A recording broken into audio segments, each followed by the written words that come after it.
welcome to the goods from the woods. My name is Rivers Langley. And I'm Carter Glasscock. And joining us on mic 3, once again, what's up, America? It's our friend, Seth Pomeroy. What's up, goddammit? Hello. Yeah. America. Ooh, disappointed with you, buddy. But I'm still your number one champion. Better try harder. Yeah. We're up against the ropes. That's right. I think we all know that. I'm just your boy, America. I'm not in charge. Yeah. Well, speaking of special guests, my favorite podcast, of course, is Timcast with Tim Pool. You've said that a lot, yeah. Yeah, I say this all the time, I should have worn my beanie, actually, Are you a Tim Pool guy? I don't even know the fuck that is. You want to see how much I don't care Seth. about this country? I say I do as a bit. That's how you know I know nothing. He's an American hero, Seth. I assume he's some sort of Republican racist douchebag fella. Yeah, kind of, but the weird... That's why I don't know him. Actually, not kind of, definitely, but the weird thing with him is, he kind of got his fame working for, I think it was the Daily Beast or one of those sites during Occupy Wall Street. Oh, so sure. he kind of broke onto the scene as this kind of free thinker, revolutionary, uncompromising, reporter. He's a drummer, though, right? That's what Is he a drummer? I thought he was a singer, too. Does he have a band? He does have a band, and the band is also called Timcast. Did you know you left me there, staring at the heartache in my soul? Really? You may want to rename the band. Yeah, absolutely. Call it Tim Band. Tim Band. Yeah, there we go. Tim Man. Yeah, that's way better. Tim Band. Yeah. Tim Man. But I was, I was watching my favorite podcast, and he had a special guest. I was gonna share All the curtains drawn, Sure. all the I'm lights excited. off. I'm going to know so much about this gentleman. Oh yeah, Time this in. Well, all you need to know is he literally always it's that guy? wears Yeah, you a know beanie. this guy. I would never think that guy is a And podcaster. There was some Yeah. streamer that paid him $300 to take it off, and he pulled it off very quickly, and he was indeed Chrome Dome, as everybody knows. Yeah, Oh, sure, yeah. He had a bright red afro like Ronald McDonald. Everyone was like, holy shit. But yeah, he had a special guest on the program. I was just going to play a quick excerpt. Yeah, okay, cool. The great Alex Jones. Oh, Boy. I was thinking about Joe Rogan's vagina right now. That's a weird way to introduce yourself, Alex. Well, Joe's like, I love Joe, but oh my God, we better not have an event. The terrorists might get us. We just give up and go away. We can't ever have a meeting because the Iranians might stick their ding dong at us. I think Joe's afraid of the Iranian ding dong. Dude, he's drunk. You're a Joe Rogan dude, commentator. you know what? This reminds me of that Ric Flair cameo. The last time I was on. Dude, yeah. The same energy. It is that we love a middle-aged guy like about to pass out from being so drunk and being recorded. You say Jogina or something? Too? Yeah. He's like, This is Joe Rogan's Jogina. vagina. Joginas. Yeah. He's got two Joginas. Yeah. And there's also the terrorists, and we're going to meet, but then he says, we can't do it. Ding dong. Folks, it's the ding dong. Ding dong. We got a big ding dong situation. We got a big ding dong. Yeah. I think that guy's all right. And what's his deal? I'm just joking. I know. He's Bill Hicks. Yeah. I know he is. He was in Slacker. He was in Yeah. he is actually. But It's a waking life. I'm aware of his Yeah. bullshit more than this. He was in other Slacker? gentleman. Yeah, well, he was a famous Austin truth teller psycho in a car with a loudspeaker. He's in Richard So- Linklater's Slacker. Yeah, he's And from in Austin, Waking Texas. Life. Yeah, in Waking Life as well. Yeah. Whoa. Yeah, because he used to And be in this Scanner sort of Darkly. Yeah, like a public access weirdo, and so Yeah. it's kind of like that was Bingo. the point. But obviously, you give a public access man power and numerous cameras. Yeah. He's talking Yeah. about ding dongs in 30 years. You said it exactly right. Yeah, he was just like this Austin curiosity throughout most of the 90s because he was just this psycho screaming on the free TV every night.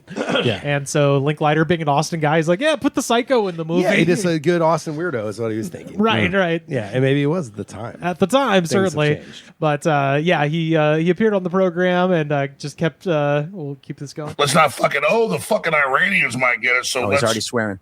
I'm already swearing. Yeah. So the Timcast is supposed to be a family-friendly show. No, it's not. It is. Yeah. Is it? Yeah. Oh, weird. Well, they yeah. brought in the drunk uncle. Yes. Like at Thanksgiving. Oh yeah. Everyone's Yeah. gotta- Absolutely. You got to run. Here's just another little clip here for you. Well, how old are you now, Alex? Oh, Jesus. 52? Bless you, sir. You want water? That's the best age declaration of all time. You good? So over 40. Oh my God. Whoa. You're right. Jesus. I'm tired. Tired? Yeah, no, we're winning. So So the reason I ask you is because I think the younger generation is going to be put in the Matrix. They're going to be given the neural link. They're going to be plugged in, and they're going to choose to play video games all day where they can be wizards fighting dragons. Me and Dan were actually talking about this morning. You okay? Saudi tech. Okay. Saudi tech? Saudi tech. Saudi tech? No, he goes, no, he says, allergy attack.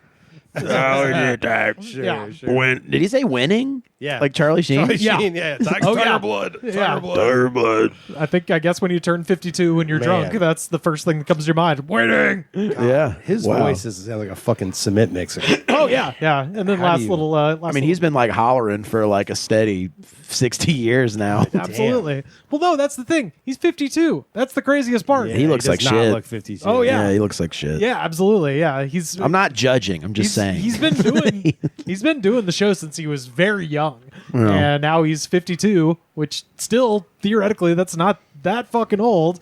And yeah, this is the last little clip here. This is we saw the intro. Here's the outro. Come back whenever you want. How long you in Austin? Couple weeks. Different. South by Southwest. We're not here for it, but we're here during it. You know, one of the reasons I came down here is I was going to be playing poker at the lodge, and then the state shut them down. This I'm guy's pissed so about cool. it. What's weird was I keep bringing texted it you a up. week ago. Somebody texted me and said, "Hey, Tim's here. Come on the show." I'm like, "Am I supposed to be on your show?" Like, I don't know. He's so proud he remembered his name. Yeah. Well, we want to do a poker game with you and a few other people. Not so much about poker, but about having fun, goofing off, and I think it'd be really fun to play a game. I'm poker. ready. I'm ready. But don't follow me at Real Life Shows on X, Infowars.com. We're getting shut down. We beat so many attacks, but finally we're shutting down like the middle of next month. Wow. It's gonna be insane what happens. People can, Yeah. So How's this he is gonna pay off all that memberships, debt? the fake auctions, all of it's happening right now. So what are you gonna do? You're launching a new thing, or what are you doing? Yeah, Auctions Network will be fine. All right. Well, are you leaving? Is that why you're saying all this? Yeah. Flippity flopping to do. I'm We'll be fine. exhausted. Well, it's good to have you. How is this 4 a.m.? Unless you're going to do a table dance for me. No, At least not on this table. None of this. Yeah, Maybe no. next time. These things are probably like Yeah, $20. it's really not going to withstand anybody. Oh, no, these are okay. That's my wife over there. but- Pull it Maybe off. do a table dance. Where's she? You sound tired. You should really fall asleep. extremely exhausted. Have a nice rest, man. Well, it's good having you, brother. Just come back whenever you You have to want. go for hours, right? Yeah, we're gonna go for another 2 hours. I want to come back. You are allowed. That is always that is You are acceptable. allowed. 2 weeks? Yes, sir. Jesus. Imagine a Shabba-dabba-dabba. giant Joe Rogan pussy. God damn. It really sucks to also hear someone like insert vagina, pussy, table dance. Like, man, there's just nothing going on in your life but just pursuit of pussy. Oh, Giant Joe Rogan This is all that's pussy. happening for you all the time. Isn't he like millions and millions in debt? Like, how's he gonna pay that off now? Oh, he's not. They're shutting him down. That's what he said in the middle of that. He goes, "They're shutting me down in the middle of next month," which is breaking news, by the way. Oh. Yeah, no, That's why he's coming on the Timcast. Joe Rogan's pussy. He needs a new venue, and in order to get more clout online, he's decided to pick another fight with Joe Rogan. Well, I was wondering when an appropriate time would be to bring this out, but I guess there's no time Yeah. like the present. I would like to It talk- is. It is St. Patrick's Day at the time of this recording, not at the time of this release. But I figure because we always drink a disgusting social. I was going to say social energy drink. We have a social energy. We have a drink. social The boys concoction. Gather around. And I got us a disgusting beer. I got us Guinness Extra Stout. Not disgusting at all. extra stout, baby. You say that now. It's my favorite. Is it your favorite? I mean, I like the regular Guinness, but stout's good too. Well, I figured. Well, I should have gotten us some glasses and stuff. Whatever. I mean, I'll drink it straight out the bottle. Out the bottle like a baby. Pogue Mahone, motherfucker. Let's do this. That's right. That's right. All right. I'm gonna play bartender here. Oh yeah, professional bartender over here. Oh yeah, that's right. Professional dude. alcoholic over here. That's right. It does seem that way. He tried to make it part of a theme for the show. I did- But yeah. the reality is, And he it- was in his car doing this as well. And people are like listening to this on like a Wednesday afternoon. They're like, Jesus, man. yeah, we sat outside and drank 3 already. Yeah. that's, I was talking to those guys on the street, and we were exchanging stories. yeah, those shirtless fellas. Yeah, they were up to something. No, they seem like Is that nice my guys. can opener? No, it's just it's from my Seth's. home. Oh, I was gonna say From my alcoholic I home. literally have a Guinness bottle opener as a magnet on my fridge. I didn't want to be presumptuous, but I No, assumed no, you no. had something. No, it's all good. Anyways, I don't know if I've ever had an extra stout. Has anyone been pinched today? No, unfortunately not. fucking But I did touch wear a bit of green, so I'm good. I didn't wear shit Now, because I'm a Seth- grown man. You're not gonna fucking touch me. I'll fucking Alex Jones you in 2 seconds. And he's Swiss. I don't know if you're Swiss or not. that's right. All right, cheers, guys. Happy St. Patrick's Day. We love the drink. God damn, it's so good. That is really good. Well, it's not as thick as I thought it would be. That is really tasty. Do you ever drink Guinness? Well, the bar we worked at together for years, we had Guinness on draft, and it was like what was the big deal that everyone thought made it so great? It's You gotta like pour nitro. it. It's a nitro. Yeah. Nitro pour. Our so boss it was made a like- big fucking to do about the whole it's in stages. You got to do the pour in stages. Which Until it will there's- foam over like a fucking it will prematurely ejaculate all over itself It will. if you don't. But And when it was very busy, it was a huge pain in the ass to get like Oh, 4 God, of those. yeah. You'd be like, oh my God, this is going to take fucking forever. Yeah. Y'all been to Ireland?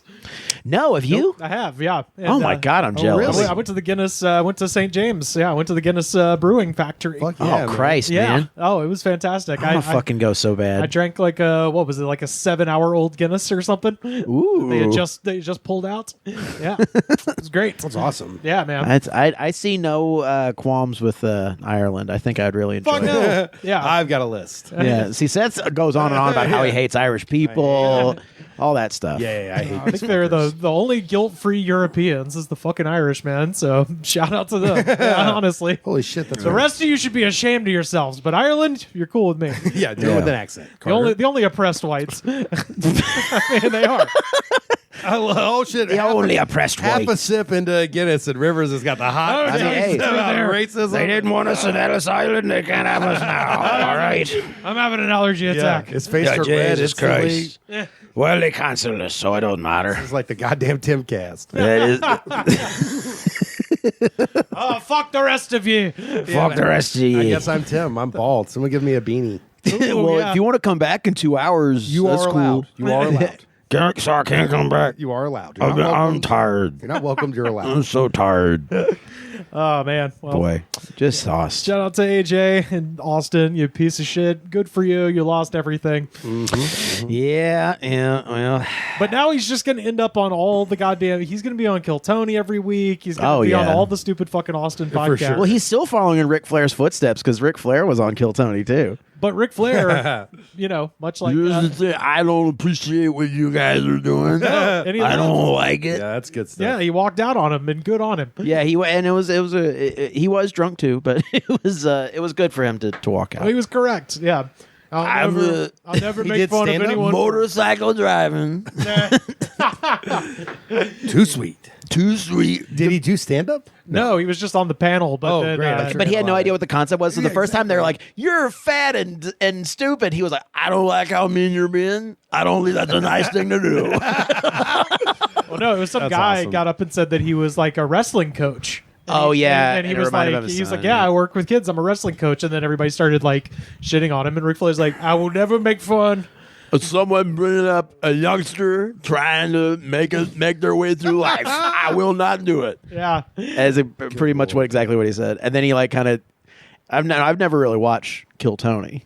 yeah. To tell he's a it huge to fan, speak out of folks. class. Don't let him lie to you. Yeah. I don't. That's it. I look. He really wants to go on it. I want to go on it, but I don't watching it. I was It's the very same- uncomfortable yeah, to I'm the watch. same with I want to be friends with Tony Hinchcliffe really bad. Networking is networking, man. It's not a. Yeah. I won't judge it. This guy, you're a murdered Anthony if I've ever seen one. Murdered Anthony, is that a part of it? It's like the Deadheads, but the murdered Anthony's the other. Oh wow. Yeah. Yeah, you got to dare to dream. Yeah. I think the heat plus pizza plus Guinness makes it slow, folks. Yeah. Slow. You're getting a slow set I was today. gonna say We'll see. it's a fucking heat wave I in can LA speed it tonight, up, folks. Yeah, it Yeah, was fucking it's a- 97 degrees or something today. It's weird, yeah. And I was wearing. I don't know why I'm wearing this jacket out of like fear of being pinched by you two. Like you're not gonna pinch I me. know. And when I was in school as a boy, I was always so paranoid about that, and I feel like my rights were violated over and over again. Yeah. So I always hated when someone's like, "I'm gonna pinch you." You're like, well, "Who the fuck made these Yeah. rules?" Just you're wear the not. green. Yeah. I really used to hate No. it when like my gym coach would like lock me in like a closet and then he would like pinch like the tip of my dick. You remember stuff like that? That Is stuff's that crazy. on St. Patrick's Day? It seems like that could just be it. He said it was on Perverted. Saint Dennis's day because his name was Dennis. Yeah, yeah. And then now whenever that show Saint Dennis Medical comes around, I think about it. You immediately go into a seizure. Man. Well, let's get into our goods from the week. I've got two. They're both music related, and it's not even spring yet technically, but because of this heat wave, I'm feeling summer. feeling a summer vibe. And I've got 2 contenders for potential songs of the summer. I wanted to run by you guys that have made me smile this week. This one, first up, this is actually a reaction to a story that we covered back in episode 372 back in 2023. And of course, we were talking about the trial of Mr. Afroman going on currently. Oh, this rules. Yeah. In Adams County, Ohio. Is that still going on? It is still going on somehow. Wow. Yeah, he took the witness stand today, and I watched this whole testimony today. And Is it this was when his house fucking got awesome. broken into? Yeah. So for those that might not know, Afroman's door got kicked in by the Adams County Sheriff's Office and the police department, and he was accused of having drugs and I think it was like kidnapping victims. They kick the door down. They find nothing except 2 Inspiration things. for a great song. Right. Well, they took a bunch of cash out of his house, and when they returned it, Afroman noticed he was $400 short.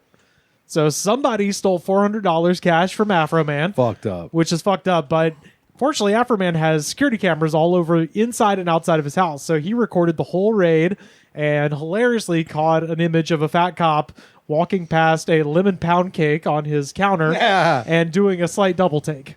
And it's so funny because he's very fat and he kind of looks at it and then he looks back at the lemon pound cake. That's so great. I will say, as someone who is like self-conscious about doing fat things in public, like when you catch yourself doing it, you're like, it's like I'm doing a token fat thing right now. Yeah. Like when you eat faster than everybody else, you're like, just gotta slow it down, fatty. Right. But You're presenting right now. that's the thing is you're a civilian. You're not sworn to protect and serve. What's going on here is that these cops, because Afroman made the song Lemon Pound Cake, which is to the tune of Under the Boardwalk. Mama's lemon pound cake. It tastes so nice. It made the sheriff wanna put down his gun and cut him a slice. Of what? And so he made this whole video featuring the security footage of the fat cop looking at the I pound remember cake. that. And he said it was because the cops, they literally drove through his gate at his farm where he lives. They kicked his door down and they weren't going to repair it. So he's like, well, I got to recoup my losses here. Yeah. So I'm going to monetize this and shit on you guys. It's my property. I filmed you. Fuck off. Yeah. And the Adams County Sheriff's Department is suing him for making fun of them. Like literally because he put their faces on the internet. Sure. And they're like, They were in his house. yeah, fuck you. This is my house. Yeah. And his argument today was great. He was like, Yes, for tearing down my door, not paying for it, not being apologetic, me being a sport, doing something peaceful to raise the money to pay for their damages, me having the right of the freedom of speech as an American to talk to my family, friends, and fans about what the sheriffs did to my home. Yes, I had the right to my freedom of speech. After they left, I had the right to kick the can and to do what I had to do to repair the damage they brought to my house. Yes, I did. That includes the right to post the videos that you've just been posting up until Friday. Yes, I have freedom of speech. I'm a rapper. I entertain. Yes, I entertain for a living like you practice law for a living. So I have to go to work. I'm a rapper. I make my money rapping about my life, and you are part of my life. If you hadn't come into my life, I wouldn't have made a rap song about you, but that's what I do. I was like, yeah, good. I think these guys never heard a rap song before. I know. Most of these gentlemen are talking about themselves. It's true. Jeez Louise. It's true. But going into court, because like I said, he was on the witness stand today. The trial started Monday, but over the weekend, and we don't have to listen to this whole thing, but at least part of this, he released a song called The Batteram Hymn of the Police Whistleblower. Does this guy get high? Yeah, I think It's like he might get high. And I love the picture on the left where he's like kind of Superman, but he's got an American flag weed leaf on his It's chest. got it's given some Viper-esque production quality. Oh yeah, absolutely. I love Viper, Oh my dude. God. Except- What was that Viper. song that was so awesome? They used to listen to all the time, Viper. Yule cowards don't even smoke crack. Oh, That's the album. That's the album, but there's a song called that's one song. Y'all Want to See Me Dead because of my hops. My hops. Oh, that's Shot in the head because of my hops. That is the best. That's That the shit's funniest hilarious. shit. Yeah, Well, it's so the good. funny thing with Viper is he actually did kidnap. I and know. trap- That's- Yeah, he's in a not. cage. Yeah, he's He in jail. actually did what Afroman got falsely Yeah, they were accused of. expecting that kind of thing. They found lemon pound cake Yeah, instead. they found pound cake, and I love the cartoon of the fat cop with the pound cake in his hand. Although But Viper does go nuts in your face. I'm 6'2". That rules. this is what Afroman got going on this weekend, leading up to the trial. And by the way, the outfit that he's wearing in this song is what he wore on the witness stand today. I love Mine eyes seen the corruption of the Adam County cops, stealing money, stealing cake. When they make they traffic stops, first they screw you, then they sue you, play games and dismiss your claims. The proof's on the internet. Afroman will bring it to ya. Afroman is gonna do ya. Afroman is gonna screw ya. My proof's on the internet. Mine eyes have seen informants get busted with felonies. Tell the cops I'm a kidnapper and I sell a lot of keys. Raid my house and then get pissed, 'cause the dungeon don't exist. My proof's on the internet. Yeah, so Is this good art? Is this? yeah, absolutely, fucking absolutely. It's certainly of a time. Idea wise, it is sort of. It's he's Great guitar playing. Yeah, he's bullying the police. He's walking around. No, I his mean the farm. concept's fantastic. Oh yeah, I just don't love know it. if I would listen to that while driving. No, PCH. It's not a song of the summer. I don't know if I would be like. But it's Man, it's crazy to live in California. I feel alive. as soon as I go outside, I'm like, man, it's crazy to live in California. 'Cause I'm gonna sing a song and oh shit, I wrecked my car. The Adams. No. I'm saying it's great in theory. Yes. Yeah, man, Afroman has always had like a distinct vibe, but I can't quite put my finger on it. It seems to be parody songs at this point in the game. Yeah, but I mean, hey, he's sticking it to him. Fuck yeah! I mean, they. Oh, of course, it rules. Did He's he? doing the So right this is the first day of his trial. It's the second day. It's his first day on the stand. How's it looking? It looks great. It looks like they broke into his house and he filmed them and then was talking shit. You're allowed. Wow. So Yeah. he's like doing a touchdown celebration on their stupid case. Yeah. Well, he tried That's to great. he tried to countersue them, and the judge in that case wouldn't threw it out. Was like, no, we're not going to let you countersue him. So it's kind of all or nothing for Afroman, but I feel like he's got a good lawyer. He's going to win. So Man, Yeah. we got to rally around as a nation around the guy who made Because I Got High. absolutely. For sure. Yeah. The second one, by the way, I kind of wrote a little intro just so you kind of know the vibe. Set the tone, set the vibe. Light some candles, some incense. Oh, yeah. Well, this is about poetry, so you do need some. Lower the lights. Yeah. So in 1794, William Blake wrote The Tiger. Tiger, tiger, burning bright in the forests of the night, what immortal hand or eye could frame thy fearful symmetry? My favorite was our 12th grade English teacher told us that their yearbook, they were the Tigers. That was their mascots. And they wrote that opening in the front of the yearbook. And he was like, yeah, it wasn't until years later that I realized the tiger is supposed to symbolize Satan, Yeah.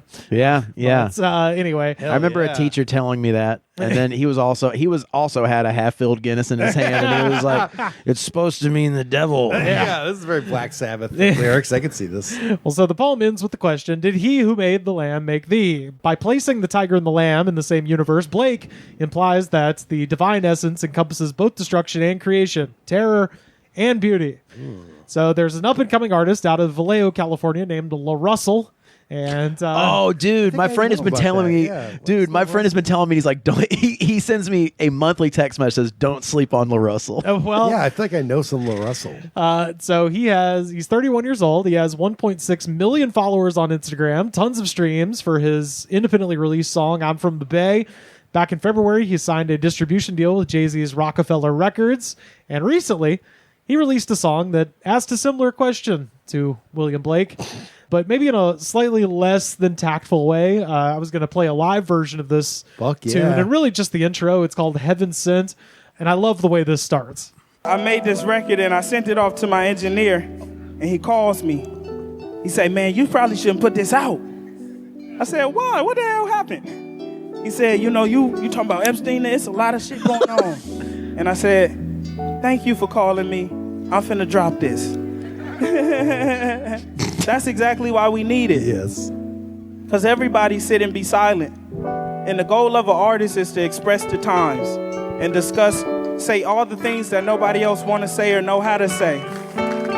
I'm not perfect, and neither is the president. Was guiltier than a nigga hiding evidence. You can't be mad that they heated if you don't let them vent. Even the devil was heaven sent. Even Malcolm was heaven sent. Even Martin was heaven sent.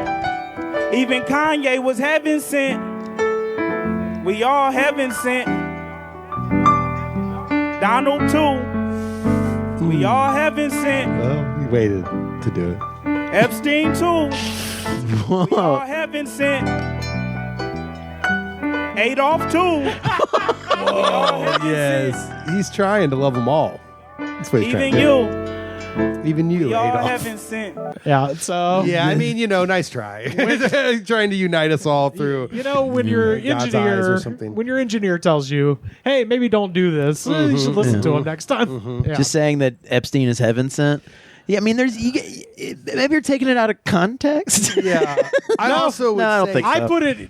Yeah, citing, he tried to contextualize it. Yeah. By citing William Blake, I put it in more context than anybody. True. Yeah, I gave him so much the benefit of the doubt. It's just one of those where it's like, yeah. This is existential. Like, oh, did the same God who made the devil make fucking my mommy? Yeah. We all thought this in 7th grade. You're 31 years old. Shut the fuck up and write something else. See, here's the thing, though. The internet works like this, and I will say he knows damn well by, first of all, starting the video by going, I was told I shouldn't do this. We're all like, let's see. Yeah. And then he says something outlandish, so we talk about it again. Like, a lot of these people do know that it's simply discourse making, and that's what they're doing. And they're doing it so they stay in the stream of internet videos because he's probably not that talented. Yeah. So, you know what I'm saying? He does set it up to be like, I'm about to say some crazy that's what I'm shit. saying, but this is how it works because, like, to not get into my stupid, dumb job as a YouTube job, half of what we do, which is not that, trust me. Yeah. A lot of what we do is we go, oh, here comes the reveal that's going to happen. It never happens, or it does happen, and then it's like not what we said it was. The trick of all this crap, the people who actually invest money and time in it, it's all about the trickery of getting you not to click off. That's the whole game, and there's millions of dollars. Oh, it's like, so really, his manager was probably like, this is exactly what you should do, and then pretend it wasn't what we told you to do. It's like when you watch the recipe videos, and it's like they're making a strawberry shortcake, and the person cutting the berries would be like, first, cut the strangberries. You're like, strangberries? Yeah. And they make you sit there and see if they're going to say strangberries instead of strawberries again. Dude, that's evil. Literally, like, sometimes... I want to make sure I'm not going to out the channel, but I'll just say other YouTube channels do this too. But sometimes, I'll just say this. I make a mistake sometimes in editing, and they'll be like, well, it engages because it makes someone go, why the fuck the audio cut out? Yeah. you're like, oh, all right. Like, we didn't have time to fix it. And then it's like, that's actually a plus. Yeah. So what's weird is when you know what this kind of shit, you see all stuff, you're kind of like, I bet that's all on design. I mean, to me, that's probably all designed on purpose. You know what I mean? Like, to be like, let me say Epstein. Like, I'm going to hold it. I'm going to get you to this point of the song. And then when I say that, now you really can't click off. Well, the problem is the like, song itself, because that's just like the live version. He does these quote unquote backyard shows where he just films himself doing this. Totally. I've seen some of those. Chops it up into a million videos. Exactly. My friend didn't tell me to check him out, by the way. he was kidding. His friend, Prince Andrew of Epstein Island. No. Andy? No. Prince of Epstein Island. He didn't tell me to do that. Yeah, that shit's... But I listened to the studio version, and it's just as rotten. So, yeah. It's all trickery. This is what sucks. It feels kind of like not... Like, I don't know if this is just me being super jaded or not. He set it up so much where he's just like... It's not shocking. You're just like, okay. Yeah, we're going to do that. Yeah. You know what I mean? You're not like... and who else is heaven sent? You're just like, okay, he's gonna say Hitler next. Yeah. And like, Yeah, but he's gonna say whoever. content has different rules. That's what I'm saying. And we saw something the other night. Also, I went out with this. We saw something. It was like one layer, and people freak out. They go, "He's saying this crazy thing," and then you're like, "Where are the ideas, man?" It's like that. There's a whole generation, maybe even bigger than a generation now. Just the way people consume. They're like, "Hit me over the head with something." I don't actually want to have layers. I don't want to. Think about what's underneath these lyrics or these thoughts. It's like, just hit me over the head like 12 times, please. Yeah, it's insane. It seemed like there wasn't a lot of meat on them bones anyways. It's just crazy. Like, Well, what a time. What about you guys? What about your goods from the week, Carter? Do you got one? Oh shit. What happened? We saw a great, amazing comedy rapper named Hovey Benjamin. Oh yeah, we did go see that last night. That was cool. Fucking ruled. That was so funny. Like very good sketch comedy rapping. And I would say like he has great videos on the internet. First sketch, here's the people who are God sent. yeah. I meant to say is Hovey Benjamin, aka Stalin. LaRussell. Yeah. Is he God sent? Mussolini. Is he God sent? Yeah. When do you run out of lyrics to that song? He's like, I got a big old list. H.H. Holmes. yeah. Harvey Weinstein? Albert Fish? Is he Evan? Maybe Evan said? John Wayne Gacy. BTK killer Dennis Rader. Dennis Rodman. Dennis Rodman. Absolutely. He might be heaven sent. Fuck yeah! Only a godly man can make that many rebounds. Come on. Oh yeah. I mean, well, apparently he doesn't have a good relationship with his daughter, who is a. This is your goods for the week. Yeah, fuck, dude. This guy and his daughter. Yeah, I got the scoop on Dennis Rodman. Good thing I saw this week. So I've been really standing on my high horse about this. I'm stopping streaming. I knew this was where. Yeah, I'm stopping. He's proud of this. I'm very proud of this. So like, I don't like use Spotify anymore or Apple Music. I'm only using Bandcamp. And it fucking rules. Yep. Yeah. It's like simulating like finding records again, and I fucking love it. I need the I can morally be like, I'm giving money to the bands that I like. Right. But like I just like the limitation. I really do. Like there's something about like not if you have like every fucking option in the world. Right. It's overstimulating, and you can't you can't like. I just feel like this like guilt of like, well, I should probably listen to this other thing. Or I should probably do this other thing because it's all available. It is like the CD era where you're like, well, I want to listen to Exile, but all I have is greatest hits, and that's got Tumbling Dice. So yeah. So that's you really start, or if you do have the CD, you start really connecting with like the album tracks and not just like the hits. Sure. Which is like I just miss that. Do you burn it on CD? No. Do you put it in your iTunes? I mean, I stream it off of the Bandcamp app. Oh, there's an app off the app. It's Damn, shitty he's going too. hard to the dude, fucking... dude, it's shitty. It's like you can barely alphabetize it. It sucks. That's why you love it. It's like your older brother's like keeping the CD from you. Dude, it's sucks. It's better that way. I love it. You can't like once you have it, you can't get rid of it. Like you know how you can like add and delete albums. Sure, yeah. Yeah. This is like once you have it, it's yours forever. Whoa. So like it just like kind of sits there looking you in the face like, you're gonna listen to me or what, dude? That's hilarious. Holy shit. I kind of like it, and I bought this one band's shit. They're called Bull of Heaven, and it's like ambient drone music, and they have 300 albums, and they were selling it for $1, and I bought Viper of post rock, dude. Seriously, and like fucking like it's so funny. All their fucking albums covers are so fucking funny. And like some of them are 10 seconds long. The whole album is 10 seconds long, and some of them are like there's this one album of theirs that is a month long. Just like fucking. But that lives in your fucking Bandcamp app forever, and so so you have to just scroll through that shit to get to like the exactly Steely Dan record you like or whatever. Exactly. That's insane. I love it. I don't know.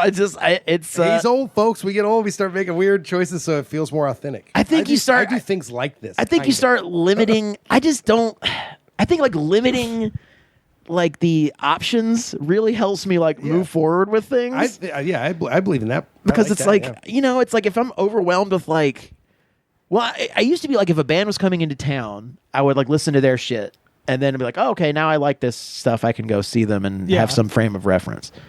But now it's like I'm like searching out bands that have shit on Bandcamp that are coming to like who are coming to town. Yeah. And like I don't know, I feel like this more like sense of like I'm directly giving them money before I even go see them. Yeah. I don't know. I also fuck Spotify. I mean, obviously, yeah, of course. So yeah, that's kind of, I've been in a hole doing that pretty much. Yeah, I've been doing that.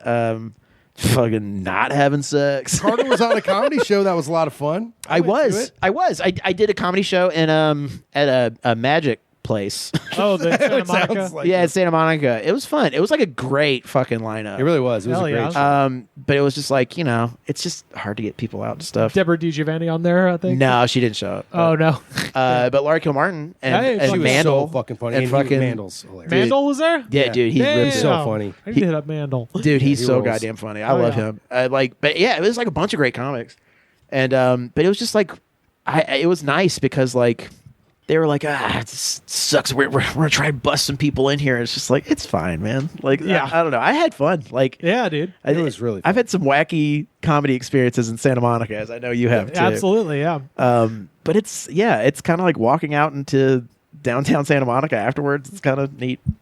Damn. What about you, Seth? Do you have a goods from the week? Sure. I mean, well, another thing me and Carter did, I don't know if this was this week, but we've been seeing music shows together and stuff. And so Corey Brannon was this. That was this week. And we saw that with Kevin Anderson. Yeah. Oh, yeah. And it was so fucking great. He's like a awesome sort of, I hate this shit because this is how they like sold him, but it's like a country act Americana. with a punk rock attitude. Yeah. You're like, what the fuck does that mean? But I would say it was more like, I don't know, maybe like a funny, tongue-in-cheek, but still sincere, kind of Jonathan Richman-esque. John Prine kind of Yeah, deal. Bob Dylan-esque. Like, he definitely was like, the songs had points and he was being, he had things get across, but he was a very playful performer, and he's an incredible live performer. Yeah. The way he like does dynamics with his guitar and singing, the way he would like get loud and get quiet, he really does a hell of a lot being by himself as a musician by himself on stage. I loved it so much I bought a record and talked to him for a minute, and he was awesome. He's super nice. And that's not necessarily the music I normally take to, but I was really, really impressed. So Corey Brannon, we saw him and he was awesome. It was cool. I was ready to hate him based on his name. Me but too. He's He really, looked really he was really good. attractive. Yeah. He looked like Johnny Pemberton. Yeah, he does. He does look like Johnny Pemberton. So we were like, look at this fucking hot Johnny Pemberton fucker. And then within 10 minutes, I was like, oh no, he's brilliant. He was great. It was like kind of aggressive but funny, and Yeah.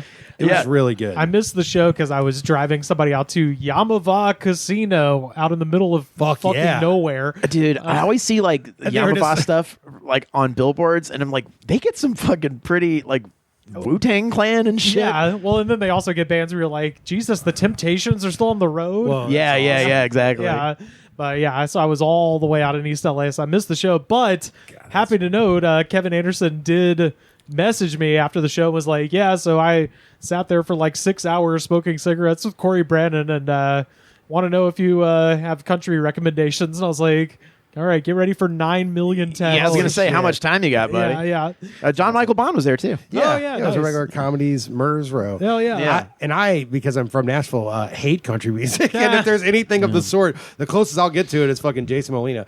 So it's like anything that's like slightly country, I'm like, oh no, I just can't because my dad played on country records growing up. I was in studios, and my grandfather were Ring of Fire. Yeah. This stuff is it. Like my life is, it's like people grow up here and hate movies. I get why if I were talking about movies, they'd be like, "You're a loser. Movies suck."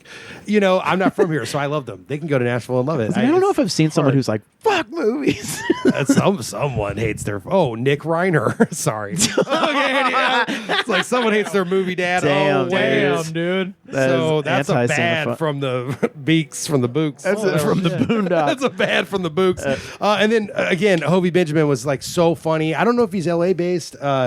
Hilarious comedy he was rapper really guy. funny. His videos were so fucking funny. And I went to his Instagram today, and he has one that's like all creepy Facebook messages to girls with people whose English is their second language. So it's boy. like show bobs, remove cloth, show bobs. It's so funny. And it's like it's screenshots of that while he's rapping. And like the thing he does so well is the songs are really good songs. They're like he actually like gets a real melody and a rhythm to it. And so like at first you're like, that's kind of funny, but he sells it so hard. I really think this guy's very funny. Yeah, it was really so funny. I would strongly recommend like looking at his videos. Hell yeah. God, I guess I did do a lot this week. Well, yeah, it's just like social stuff. It's not like I don't know what happened on the internet. What the Oscars? I mean, I guess we could talk about that. Is that part of your? Do you have an idea to talk about the Oscars? Not really. I kind of skipped the Oscars. Yeah, I mean, I watched in the background. I mean, You know, it's a weird year, I think, in a good way, where it's like the two frontrunners were indisputably great. Yeah. So it just kind of, there was no like, oh, they're going to give it to. It was just kind of like, yeah, of course they're going to give it to. I was happy for Michael B. Yeah, that was cool. Yeah. I thought, I loved Sinners and One Battle After Another. I was Happy like, for Ryan Coogler. Yeah, PTA got a exactly. These are all people who deserve awards. Yeah. So, and you know, and it was also just a good year for movies. Surprisingly, there wasn't a lot of weird like just film. I mean, F1, I guess, or whatever. They're like, let's throw F1 in there or Frankenstein or whatever the fuck. Like, I hadn't seen it. Frankenstein was all right. I watched it on the plane. I just feel like they're gonna throw his shit in there no matter what. I like Del Toro. Yeah. He's one of the greatest speakers. Like, I love hearing him talk, but his movies are generally like 70% there. Like, I always like them to a limit, and then I'm like, it almost always gets convoluted in the point he's trying to make, and then it gets too large in the scope of the movie. I love the funhouse part of it. Yeah. Though. What, he's incredible. That's what I'm saying. 70% is pretty large, hit rate. Yeah. It's just he tends to get wrapped up in some shit. It's almost as good as Zack Snyder. His movies are 30% good at best. His movies are 30% bad and 70 and 80% good. Is that His right? movies are 110%. That's right. I remember last year at the Oscars, there was a big blimp that was like, nominate Zack Snyder. That was like in the neighborhood of the Oscars. I was like, what do you think that's happening tonight because of a blimp? Like, I don't know. I'm just kind of a McG guy. Yeah. I mean, dude, the greatest thing ever, if you could find it, is the Charlie's Angels DVD commentary with McG. He's like coked out of his mind. He's like, look at the physicality. Look at the physicality. Look at the body. The form. Look at the sinews of their she's gorgeous. She's gorgeous. She's gorgeous. It's like insane. I mean, it's like incredible. It's like drugs, and he's just like, women are amazing. They're like, they're not like what men say they are. They're better than that. They're different. Like, I will be better. I will be stronger, and I will be faster. It's insanity. I will live in Joe Rogan's vagina. Yeah, it's pretty great. One of the things that really kind of upset me, I was doing an investigation as a detective, and I had to go all the way up to eastern Ohio on the Pennsylvania border. And when I walked into the deputy's room up there to talk to them, they all knew me, all knew that I'd been called a thief, lemon pound cake, just. It's everywhere. You can go anywhere, and if people recognize you, they start that stuff, whether they're being sarcastic or what. Y'all, it is time for a World Heavyweight Championship throwdown with the low energy. I'm already like 90 degrees sweaty to drink. We'll call this a Dublin speedball, This is only laddies. gonna make me a worse Dublin guest. speedball. Yeah, we'll get I'm trying to wake up. Maybe this will help. I did eat 4 pieces of pizza before walking up here. That's what I'm saying. Like, everything went the wrong way. Well, Seth, tell the folks what we got for them today. Oh, okay. I see this one around. People like this shit. This is at Walmart. Is it a Walmart brand? Yeah, well, that's where I got it. Oh, shit. I see this everywhere for some reason. Bloom Sparkling Energy plus prebiotics. Probiotics. Prebiotics. Flavor with other natural flavors. Okay. That's a lot of flavor. Okay. It's got natural energy. It boosts metabolism. It supports mood. That's great because I need a mood boost. It supports your mood. See if there's anything else fun on here. Natural energy, mental focus, boosts. It's Glacier Crush. Oh, Glacier Crush. Yeah. Very Gatorade coded. Bingo. Name. Yeah, I think this It's very Titanic coded. Apple cider vinegar, 180 mg caffeine. That's right. This is gonna fuck my heart up. It's gonna fall out of my chest into Carter's asshole. Oh, come on. Wait, why would your chest lead to my asshole? Because it's fucking St. Patrick's Day, baby. Anything can happen. Yeah, that's right. Bust it open. I need to improve my That's mood. right. 1 second. I need to take my mood improvement Like, juice. honey, I'm leaving you. Hold on. I'm gonna improve my mood. Before you do that, let me drink some of this Bloom. I need a Glacier Crush real quick. Okay, now tell me again. Wow. Oh, no. And it looks like piss. Unsettling Of course. yellow. It's toxic. I was expecting it to be blue. Maybe this will wake me up in a good way. This is the worst scenario where I'm like, maybe this heroin will make my day better. Yeah. Maybe it will make me feel good, though. Wait, how much is in a coffee again? Coffee's like 80 to 100 depending on the strength of the coffee. So this is 180. Yeah, so divided by 3. Divided by 3. So we're having basically a cup of coffee. Yeah, it's But like I'm not gonna drink very much of this. We'll call it Irish coffee. I barely Okay. drink caffeine anymore because it fucks me. We should dump some Guinness in this. Yeah. You know what I'm saying? Yeah, it's just kind of green like some St. Patrick's I don't Day want to shit. defile Guinness. I know how Yeah. hard those folks at St. James Gate work to make it. Oh, I think it tastes like fucking Glacier Crush? I think it tastes like fucking Spree. Spree. Yeah. Oh, yeah. It tastes like Spree dust. They're definitely trying for blue Gatorade. Yeah. Yeah, it's definitely Gatorade.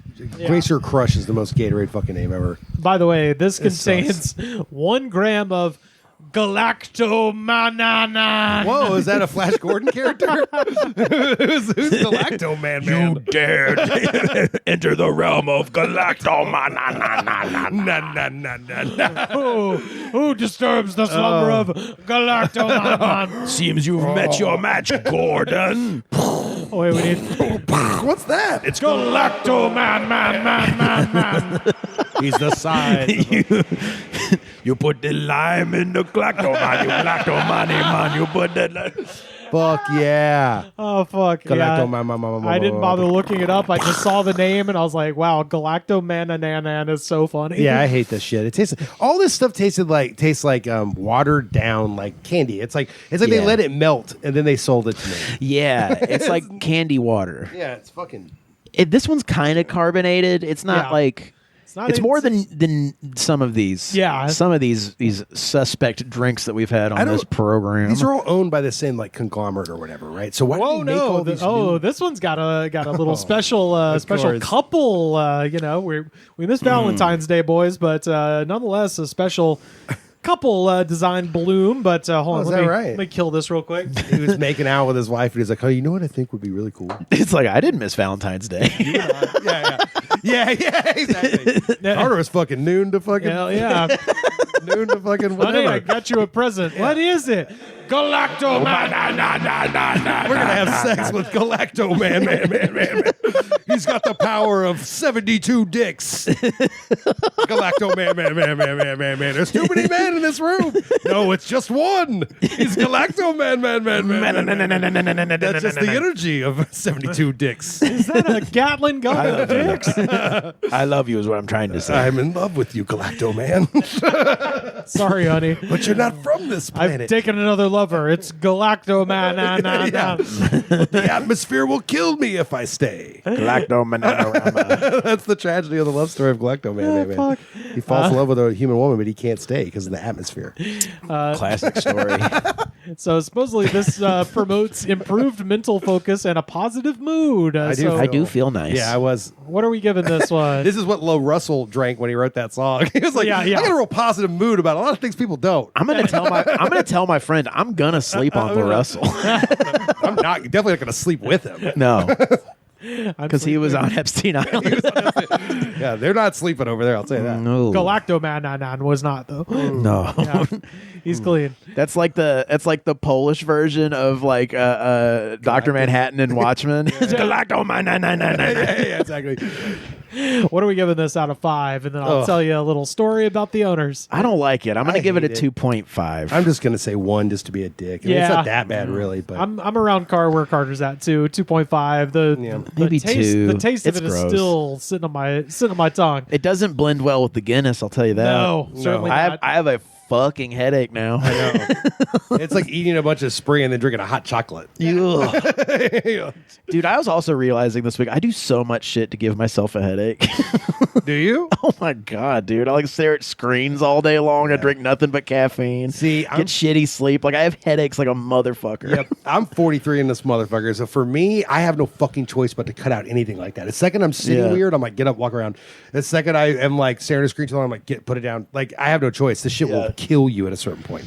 Like I would love to just keep pushing through like Galacto-Man. But I fucking can't. I can't do it anymore. You can't, dude. I am of this planet. Everyone who grows up wants to be Galacto-Man. I know. I wish I could. You're not. You're just a guy. Just keep smashing through buildings and eating planets. Why only 1 gram of Galacto-Man? Yeah, because it would kill you if you had 10 grams of Galacto-Man. So Bloom was launched in late 2024, and they have already sold 100 million cans, supposedly. And they were founded by fitness influencer Mary Llewellyn and her husband Greg LaVecchia, who serve as Bloom's president and CEO, respectively. And they met at Drexel College in Philly. Isn't that nice? All right. Nice. Now they're running this Never company. been to Philly. Always wanted to go. I always wanted to fall in love there and start business with a woman. I always wanted to check out Drexel College. I was always hoping to meet a future CEO there. Yeah. Fall in love with her. Big fan of Italian beef sandwiches. Yeah. So in 2017, Mary started Mary Fitness, and that's after she lost 90 pounds. They moved to LA from Colorado, and now they're in Austin. And of course, naturally, she and Greg have a podcast called Pursuit of Wellness. Mm-hmm. And Mary describes the podcast mission as exploring health hacks and holistic approaches. So you know what that means. Raw milk, anti-seed oils, and anti-vax guests. Fuck yeah. Go to Austin, baby. Get it going. Oh, Boom. yeah. So this is Maha people. Big time. Yeah, absolutely. So in December of 2024, Mary Llewellyn welcomed guest Barbara O'Neill on the show. Barbara believes that cancer is a fungus that is 90% treatable with baking soda. Well, that's she true. Had cancer is the question when someone has an idea like that. That's just true, yeah. And she is permanently banned from providing health services in Australia because a man with stage 4 cancer in the Cook Islands died in 2019 after following her advice. He reportedly declined conventional medical intervention to instead treat his disease with baking soda and lemon juice. Damn. Yeah, but what proportions Yeah. did he use? And is it really her fault? I mean, Yeah, that's horrible. I don't know how you sleep at night. You better stay real busy, not think about the time that you killed the dude for sure. Well, You take up some hobbies and You stuff. better start the Sopranos over again. figure out something that's going to take up these nights. There's a lot to unpack in that show. Oh my god. So I don't know about Barbara, her guest, but there is a entire anti-Mary Llewellyn Reddit. They post all of her Instagram pictures and then just tear them apart. They are weirdos, though. Like there was one where she posted a Dangerously picture. obsessed with her, maybe? Oh, yeah. There was one where she posted a picture and it was her baby who was completely bundled up, and she had like put it on its back in the snow and just taken a cute picture of a baby in the snow, and everyone's just like, "You're gonna freeze the baby," and you're like, "It's 2 seconds to take a picture." Yeah, Chill the fuck out. Yeah, like, yeah. She's like- there's actual shit to critique this person for. Totally. Yeah. Now this is weird. They had a baby and they posted about how they had the placenta sent away. Which, first of all, just they put it in a fucking box, weird, and it was You put it in a bag. Yeah, come on. Yeah, it's like I gave my vet a poop sample today. I think it's the same scenario. They had the placenta turned into injectables and breathable supplements. Breathable? That's Yeah. even weirder. What the hell? Yeah, like poppers? Marie allegedly injected scent into her face, and there's a picture of Greg huffing scent.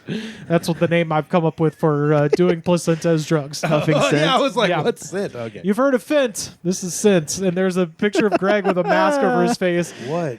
just huffing his wife's placenta. Wow. So, Yeah. Again, if you definitely killed someone, you might as well be huffing placenta. I mean, fuck well, it. they didn't. It was their guest. It was the person they featured prominently on their podcast that killed someone, allegedly. Oh, sure. Friends with murderers. Okay. Yeah, yeah. Yeah. I'll let you off. We all know a few of those. Yeah, LaRussell will give you a pass. One of the big things they Heaven sent. One of the big things they hate her for, there was an influencer called The Healthy Chef. He was doing a web series where he would ask other influencers how much they spend a month on food and then cook them a meal from their fridge.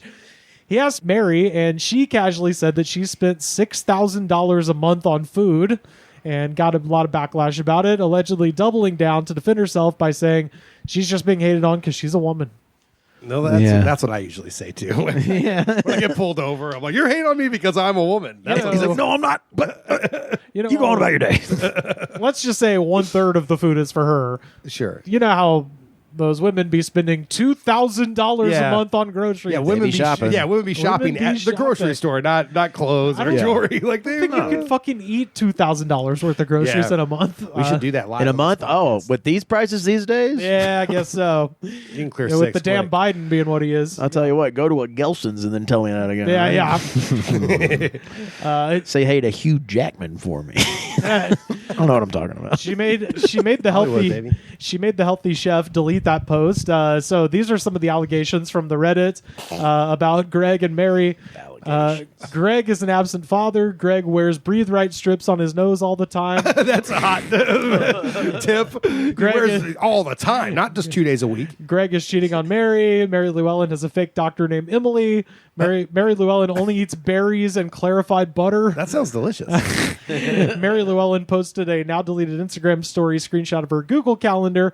In between Pilates and horseback riding, she had an appointment for Terzepatide, which is just a different kind of Ozempic. Why are those crazy? Like, this bitch is using Ozempic. We have proof. Well, Like, who cares? because her whole brand is all about natural weight loss, all that shit. And aside from selling the energy drink, they also sell like, those powders where it's like, why eat carrots? Have a teaspoon of this bullshit. Okay, yeah, beat them down. Look at their calendars. Get the info. Fucking tell me on Reddit, please. Bloom supplement powders give you diarrhea. Well, we all know that. They did tax evasion. Mary Llewellyn has bad form when exercising. That's the most hilarious.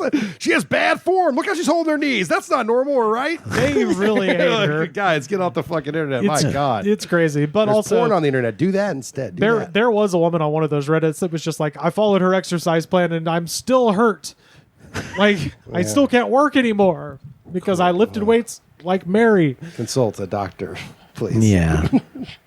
Greg is on steroids. Greg parks in handicap spots. Hell yeah. It's so petty. It's so goddamn petty. They're like, he doesn't know how to tie his shoes. Yeah. Like, he has his wife do it for him. Well, anytime Greg posts a picture of himself without the kids and Mary, people are just like, he's an absent father. He has a second family in He's North Dakota. mud riding.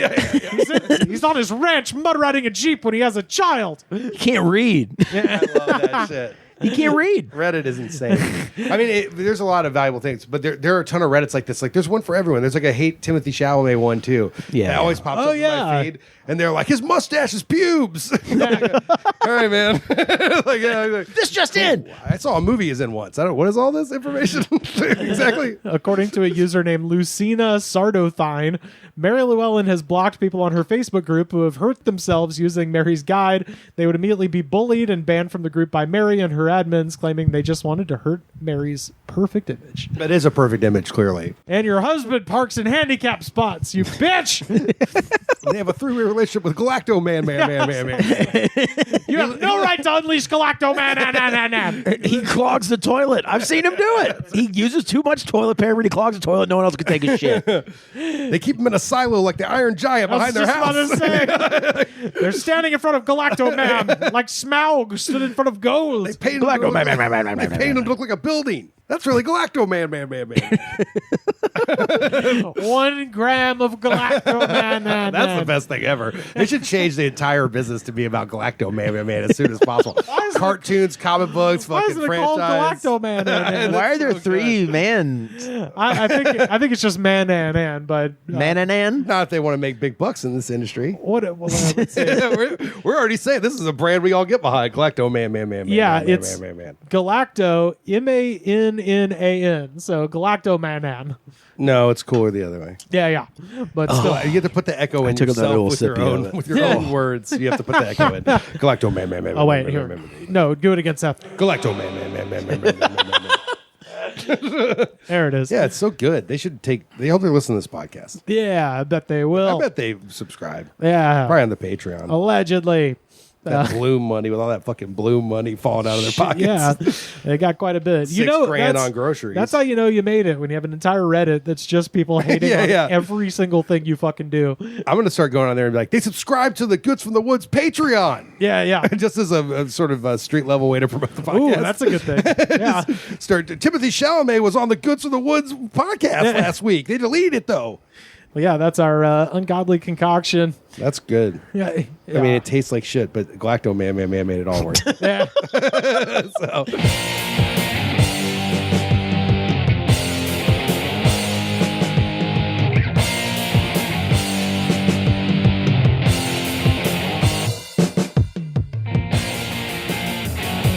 So there was a headline last week. Perhaps you saw it.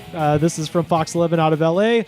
FBI warns California of possible Iranian drone strike. Yeah. Everyone shit their pants when that happens. Oh, yeah. I had my dad's girlfriend was like, I'm just really worried because you're in the middle of Hollywood. I was like, well, if it happens, I'm not sure if there's much I can do. Right. Yeah. I'll stand on the roof and be like, don't do it or something if you like. Or I'll watch TV. The military bases in San Diego and Vandenberg. I think LA is. But they want to kill Timothy Chalamet. Also, it's like like Pearl Harbor and 9/11, which were clearly telegraphed beforehand. Right. Yeah, absolutely. warned us all. It's they weren't surprise attacks. argument to be made for both. Condoleezza Rice did get a memo saying they're going to do exactly that. Oh yeah, that's right. And Halliburton and FDR got a memo saying they were going to do exactly that. You're trying to fucking cover up for 9/11. I was going to say, trying to make it seem like it was just some random thing. Well, I guess we are fucked then. Whoops.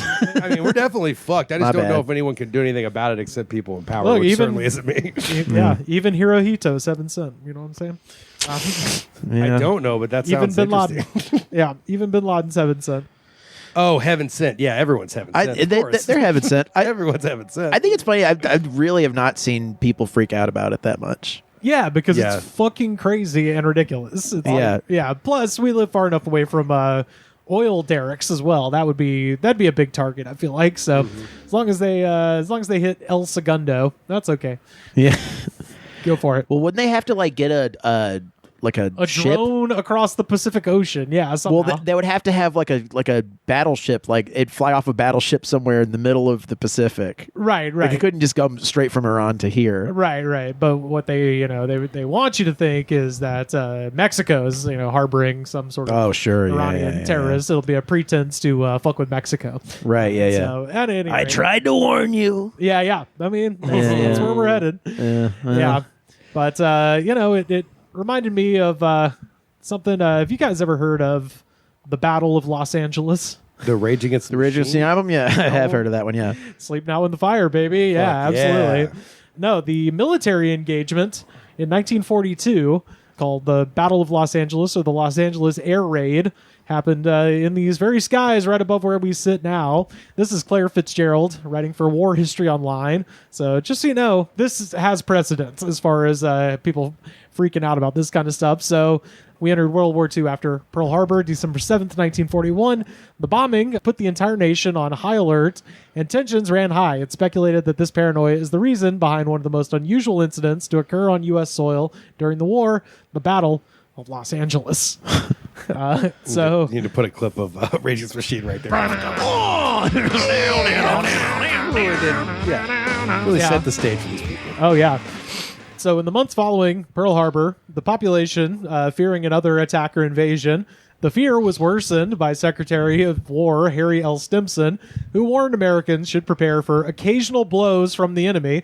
In response, people began mobilizing. Anti-aircraft guns were installed across the country, bunkers built, and air raid precautions drilled into the civilian population. Damn. This is immediately after Pearl Harbor, and they were like, if they're going to attack anywhere, it's going to be the West Coast. So everybody buckle the fuck down. And this is a time when, and still today, just south of the airport here in Los Angeles, lest you think we're just doing Hollywood here, and this isn't the head of the death machine of our empire.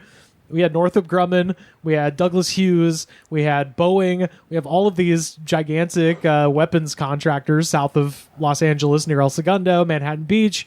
So they set up turrets over all of those because that's where the American war machine was being mobilized. So there were turrets over that. There were turrets over all of the oil refineries down in El Segundo and Long Beach, all this stuff. So there were gigantic 50 caliber and in some case like mortar guns all around Los Angeles because this is like kind of a pretty important target. So when they say like, oh, Walk of Fame's here. right. Well, that's the Got to protect them. That's Claudette Colbert. We got to protect her. that's the weird thing about LA is that that is what people know of it, but you're like, there's some real evil here, and it's not just Harvey Weinstein evil. Like it's American death machine evil. Yeah, I believe that. We're the third largest GDP in the world. Too big of a city, not be evil in many areas. Absolutely. Yeah. The paranoia hit its peak on the West Coast after attacks on American merchant ships by the Japanese between December of 1941 and February 1942. Everyone was on edge, so much so that inexperienced radar men kept mistaking fishing boats and marine life for enemy warships and submarines. Damn, I like the term inexperienced radar men. It's a bunch of kids who, 2 seconds earlier were on a farm in fucking Iowa, and they're like, hey, get to California, man, this radar. We'll teach you how in a week. Yeah, give a kid a radar in 1941, you're going to have some trouble. Yeah, absolutely. That was basically heaven sent. Yeah, that was Wi-Fi. That was Wi-Fi to them. Also, I like that they were mistaking whales and shit. They were like, it's it's a submarine. Totally. Fire! Yeah, that's good. I like that sort of panic. So rumor spread. Into that kind of thing. Rumor spread I regarding. feel that way most of the day. If I had a radar, baby, I'd be blowing all sorts of shit out of the water. Rumor spread regarding the Japanese army's proximity to the mainland. It was thought a Japanese aircraft carrier was sailing off the coast of San Francisco, which led to the city of Oakland to close its schools and issue a citywide blackout. These rumors were taken so seriously that 500 U.S. Army troops were stationed at Walt Disney Studios in order to protect it and nearby industry from attack. So That's awesome.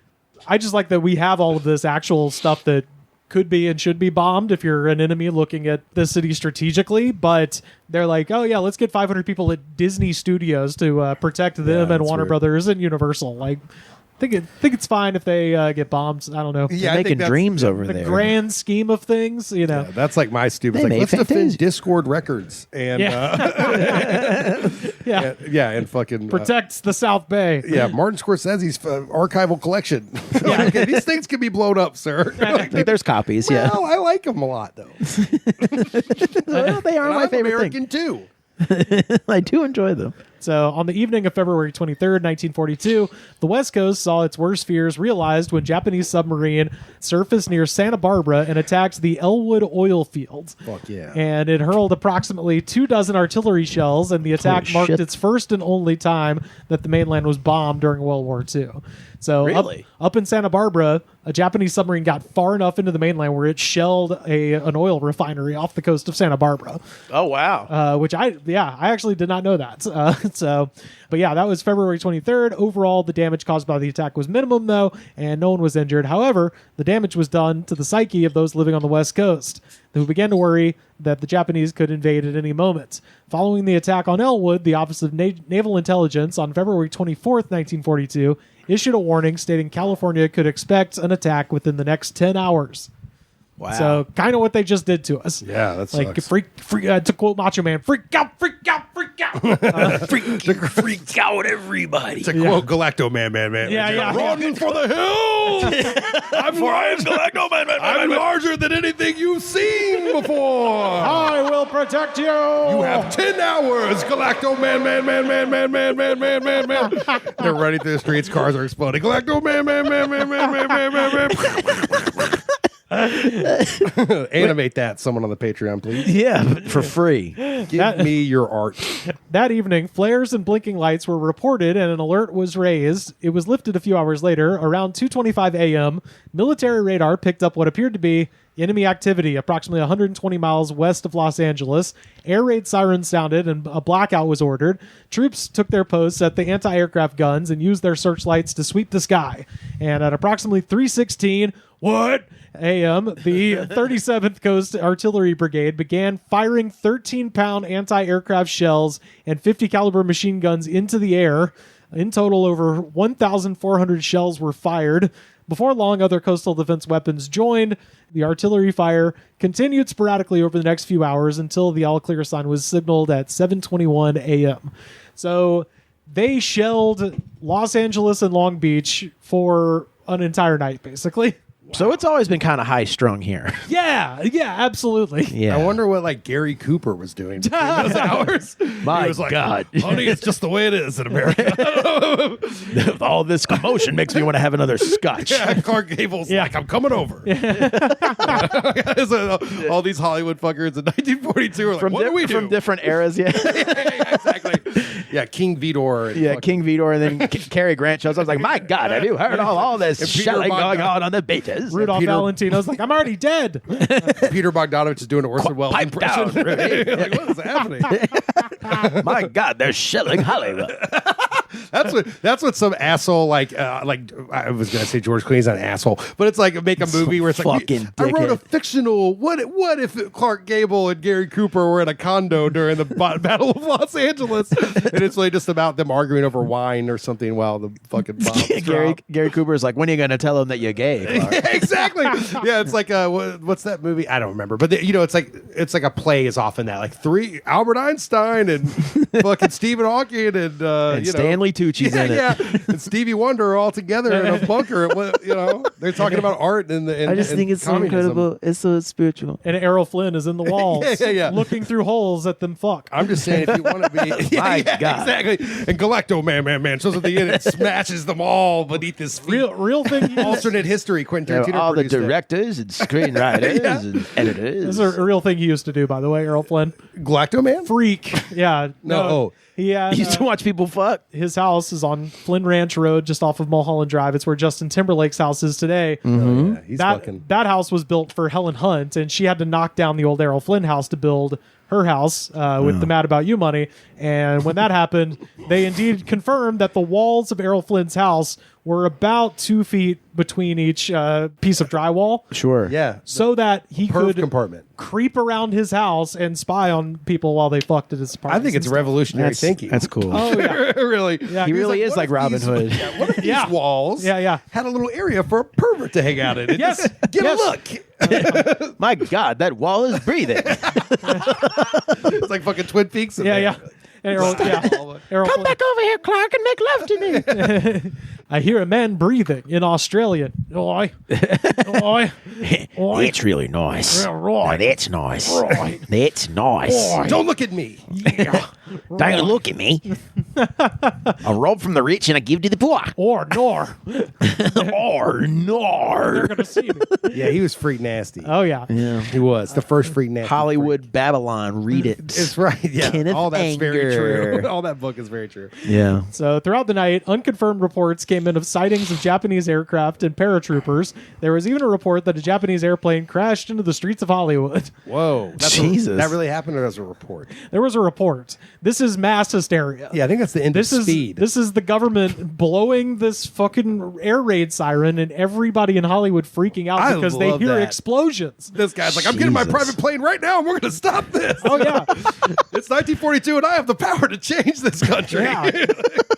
Start the rotors. Stop. Everyone's got radars and private planes. They're like, fucking take to the skies. Imagine Same this. thing now. Yeah. I was gonna say, imagine this now. Yeah, totally. Yeah. Because back then, Everyone taking their Taylor Swift private plane out of here. right, 1941. I'm sure people had private aircrafts, but it's not like now. No, but I like the lack of updates where it's like they don't have the internet. There's like, I'm going to fight, honey. You're like, nothing's happened yet. Like, I'm up in the skies. Can't you hear? They're dying in the streets out there. Like, that's what I love about it. Just I can't wait on the news, boy. yeah, just believe it. Just believe it. and sell it. Yeah. Honey, I've got to go. I don't know Morse code. They say Galacto-Man is up there. He will He's save real. us. Look He's up to the real. skies. It's Galacto-Man. Man. He's not just in strange adventures from beyond. He's real, I tell you. In a dime store magazine, sure, but he's in the sky. Is that a figment of children's imaginations? He's Clark Gable believes in Galacto-Man. Galacto-Man. I'll do this movie, but only for the money to travel to the skies. And meet Galacto-Man. Meet Galacto-Man. Like, honey, you've had 17 whiskeys. It's 100 degrees. They're coming right at us. Open a window. It's not real. Aeroplan's just like, yep, he's Galacto-Man. Yep, right. Yep. Yep. Well, I think I'm going to slip away real quick and Fuck Galacto-Man. Yeah. He's got the power of 72 cocks, you know. That's right. Oh, yeah. I forgot. He's got a Gatling gun of dicks. Yeah. I can't poke enough holes in these walls to see Galacto-Man's penis. well, the holes only go in the house, not out. I can't really tell what's going on. So when crews searched through to the debris, they found no planes and no personnel. In fact, it appeared there hadn't been any enemy attack at all. The only damage was a result of friendly fire, as anti-aircraft shrapnel had put a crater on a Long Beach golf course and damaged buildings all over the city. That's what I'm talking about. Wow. That's what I mean. Everyone's like, just go now. It's war. Let's go. Why wouldn't you think that we were at fucking war if there's just giant 13-pound shells exploding over LA? I'm a coward. I'd write a screenplay. Yeah, yeah. I would be like, I've got to get to. I'm Rod Serling, and I've got some writing to do. I would do the last time something like that happened. I would do what I did. I would pack up the cat and the girlfriend and go to Irvine. That's right. And I followed right behind. Nobody's coming to Irvine. To my death. No one knows about Irvine. That's the secret. Not a fire. No one knows. Not Emperor Hirohito. about nobody. It's lawless out there in Irvine. No one, just people walking around. It's like Slab City, except with a mall. There's no codes for the bathrooms. They let you just use them. They let them use. You go right. You can take a dump on the ground. Doesn't matter. There are pictures from Long Beach from this where there's just giant holes in the fucking road. Yeah. And like I said, there's a huge hole in the. They put a huge crater in the middle of a golf course down there. It's whack. Yeah, just Whack incredible. as hell. Dude, from your lips to God's dick. Heaven sent, baby. Errol Flynn, he was heaven sent. Yup. There were 5 casualties during the Battle of Los Angeles, all civilians. 2 had died from heart attacks, while 3 perished in car accidents. Yeah. So this is just anybody driving around in the This is middle like of the night. the Orson Welles War of the Worlds exactly thing. what I was thinking. Yeah. People blowing their brains out because they're like, terrified. Yeah. Well, no, I guess there was no suicides, but heart attacks. Heart attacks. Dude, a shell exploding over your fucking house. That'll do it. Yeah. Like people in World War II, everyone's. There was one guy who was like, I don't buy it. Yeah, of course. Then afterwards, he's like, and did anyone listen to me? No. He's standing on the beach in the crater. There's some gun guy. I knew those were American shells by their report. Yeah.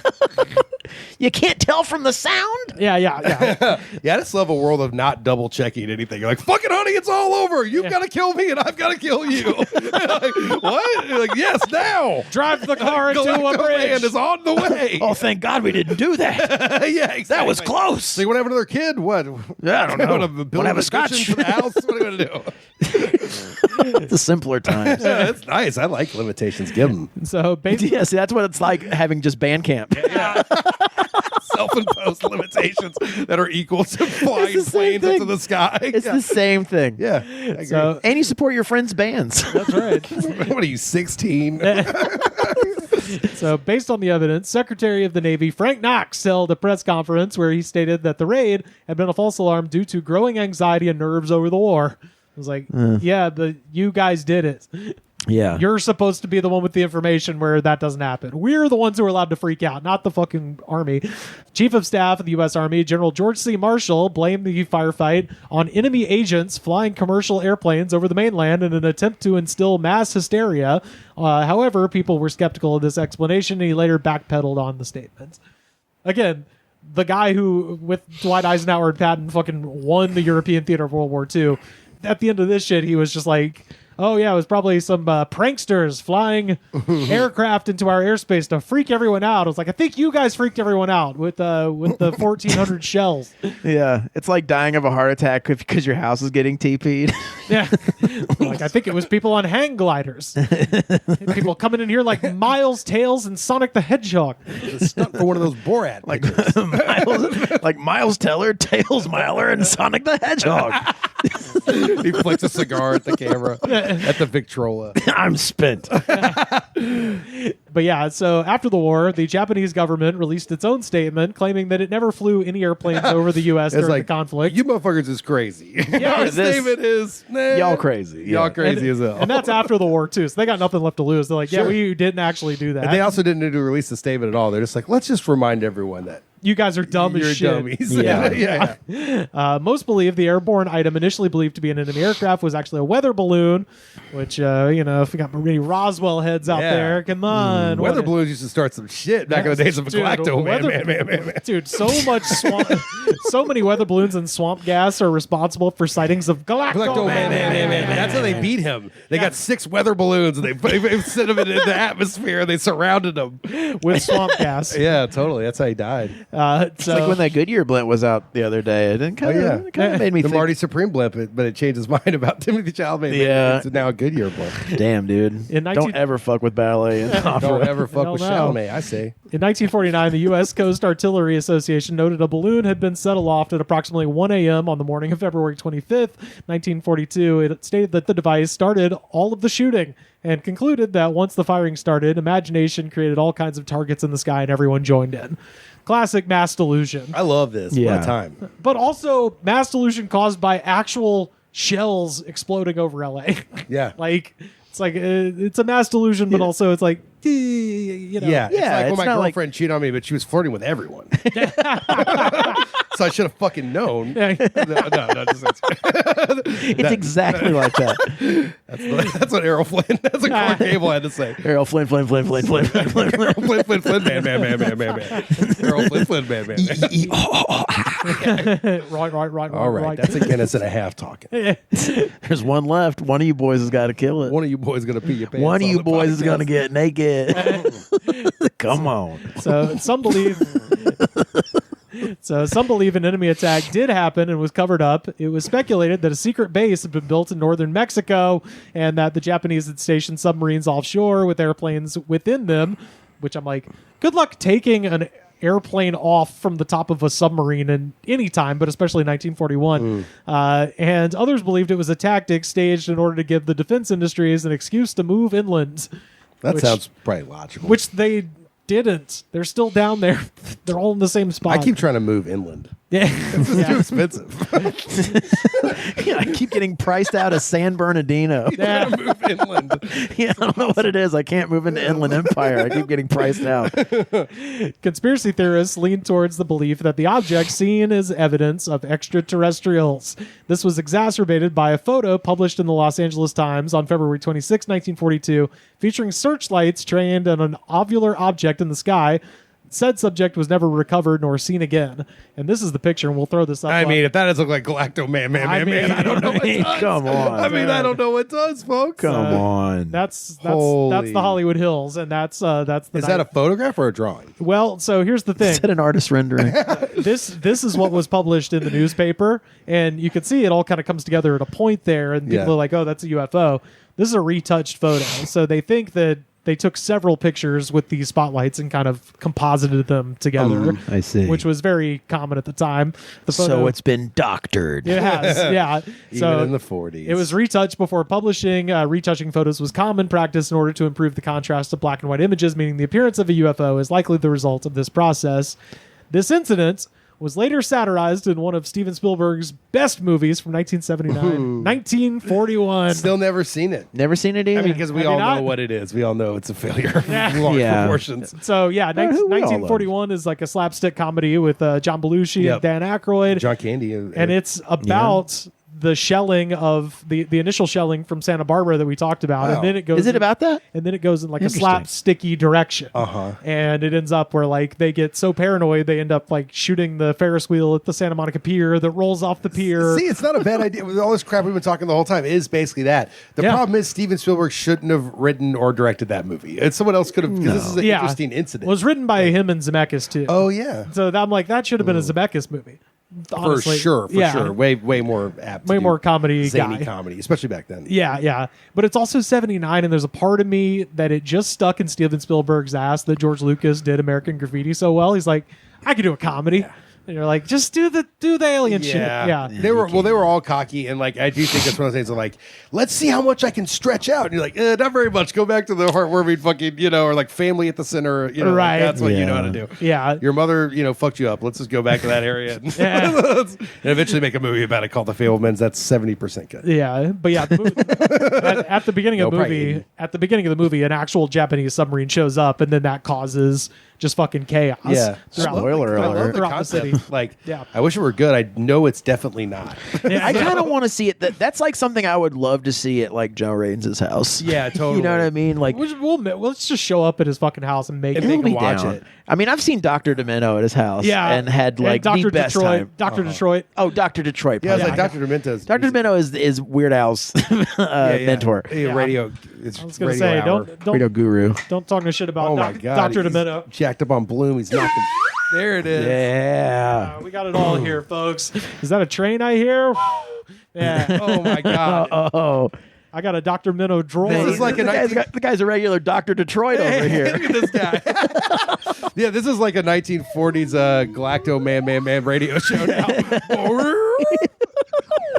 What'd you say, Billy? Sounds like America's going back to war. That's like the end Doesn't of take Toys much. Fireman. Pogue Mahone fucks faces. That's right. That's right. Fucking St. Patrick's Day, we fucked up making radio shows. Hell yeah. We doing it like the Irish did. Man, this shit ain't even plugged in. Yeah. Like an Irish man in 1941, I'm making a radio show. That's right, and I ain't getting no kind of. I've got no employment in New York because no one wants me. Is that something they did? Yeah, sure, everyone did. Everyone started radio shows like podcasts back then. Yeah. Podcasting is old as time. You Yeah. just had to get a trade whistle. You could do fucking 3 hours. The Bible's like the original podcast when you think about it. Yeah. It's like a best of compilation of a podcast been on for like 100 years. So you're like, here's what we got. This is what happened. Mark Maron presents 100 years of WTF. I liked it best when James Earl Jones was hosting that one. Yeah, when he's hosting the Bible. Oh, yeah, there's a lot more authority when Charlton Heston showed up. I Things got real opinionated. The Johnny Cash one's good too. Yeah, exactly. Yeah. This scripture brought to you by Freshly. Hello. Bloom. Hello. My name's Abraham. My butcher's box. I hear the God a calling. Yeah, my grandfather wrote Ring of Fire. Did I say that? Did I say that's right. You're disrespecting my motherfucking family. What? Johnny Cash.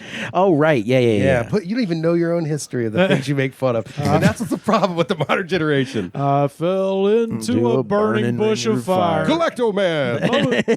He's here, Johnny Cash. Well, hi, I'm Johnny Cash. Hi, I'm Johnny I'm Cash. Galacto-Man.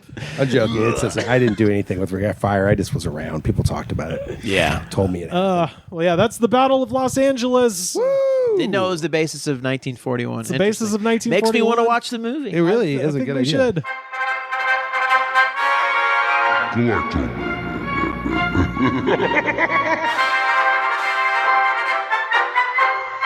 Anti-aircraft guns went into action against unidentified aircraft in the Los Angeles area shortly after 3 a.m. Pacific War Time this morning. Watchers on the rooftop of the Columbia Broadcasting Building in the heart of Hollywood could plainly see the flashes of guns and searchlights sweeping the skies in a wide arc along the coastal area. Concussion of the shells could be felt in downtown Los Angeles, 15 miles away. So I started making these video essays about music and film, and the first one is about Elliott Smith. Hell yeah. And it's called Elliott Smith and the One-Man Beatles. And Nice. it's sort of about his longtime love of the Beatles that led him to sort of be the kind of artist he was. And it's sort of like reframing his career minus drugs and depression. I'm really happy with it. It really turned out great. And it's on YouTube. It's really cool. Yeah, we'll put the link in the description of this show so people can find it. Hell yeah. It's YouTube Hargrove House, and that's also the Chris Crofton movie. The trailer's on that same page, and that's going to kind of be the hub for my filmmaking stuff. Awesome. And I made one about Nas that I'm putting out soon. Has nothing to do with the Beatles or Elliott Smith. Or so you think. Yeah, and then one about a great... He's the Beatles of rap, I'd say. yeah, sure. Well, he's up there at least. Yeah, for sure. I'd say Outkast is the Beatles of rap, but yeah. Yeah, so there's a lot more of that stuff coming down, and I really like. It's really fun to do because making the Chris Crofton movie took 10 years. The Silkworm documentary I made took 6.5 years. So I was like, what if they were 7 minutes? Yeah. They could be done in maybe a couple weeks, and that was the Wow. case. So I'm doing that for fun. Damn, dude. Hell yeah, Check dude. it out. What is the YouTube? It's youtube.com/what? Hargrove House. youtube.com/Hargrove House to check out Seth's video essays and the Crofton doc. I assume you'll be able to watch it and buy it there. When, There'll be when it clips and comes all out. that kind of shit eventually. Yeah, it's going to be the hub for all the doc stuff. There's Silkworm clips there too from the movie I made in 2012. Oh, yeah, sure. from Steve Albini. Hell yeah. R.I.P. to Steve Albini. No shit, man. Yeah. Y'all, we have time for just one more segment. And of course, this is our jam of the week. And I felt I needed to actually get the video up for this one. Oh, yeah, dude. Classic. Oh, yeah. This is motherfucking Robert Palmer. I loved this shit when I was a kid. I was gonna, I forget who it was. Someone was trying to tell me that like It's me. but that his other albums Yes, are good. his first two Sneak and albums Sally are Through the incredible. Alley? That was you. That was you. Yes, That- yeah. Yeah. Clues. It's called Clues, the second record. Yeah, Clues is good. Unfucking believable. I got Sneak and Sally in It's the, so good. on record. Okay. Yeah. It's so What good. is it just like new wave or is it like I mean, it's like power pop or something? It's kind of power poppy, like I would say because he it's- was making shit in the mid '70s too. This is sort of a later era, Right. Yeah. I mean, it's definitely like crooner music with like an 80s synth kind of rhythm based tracks.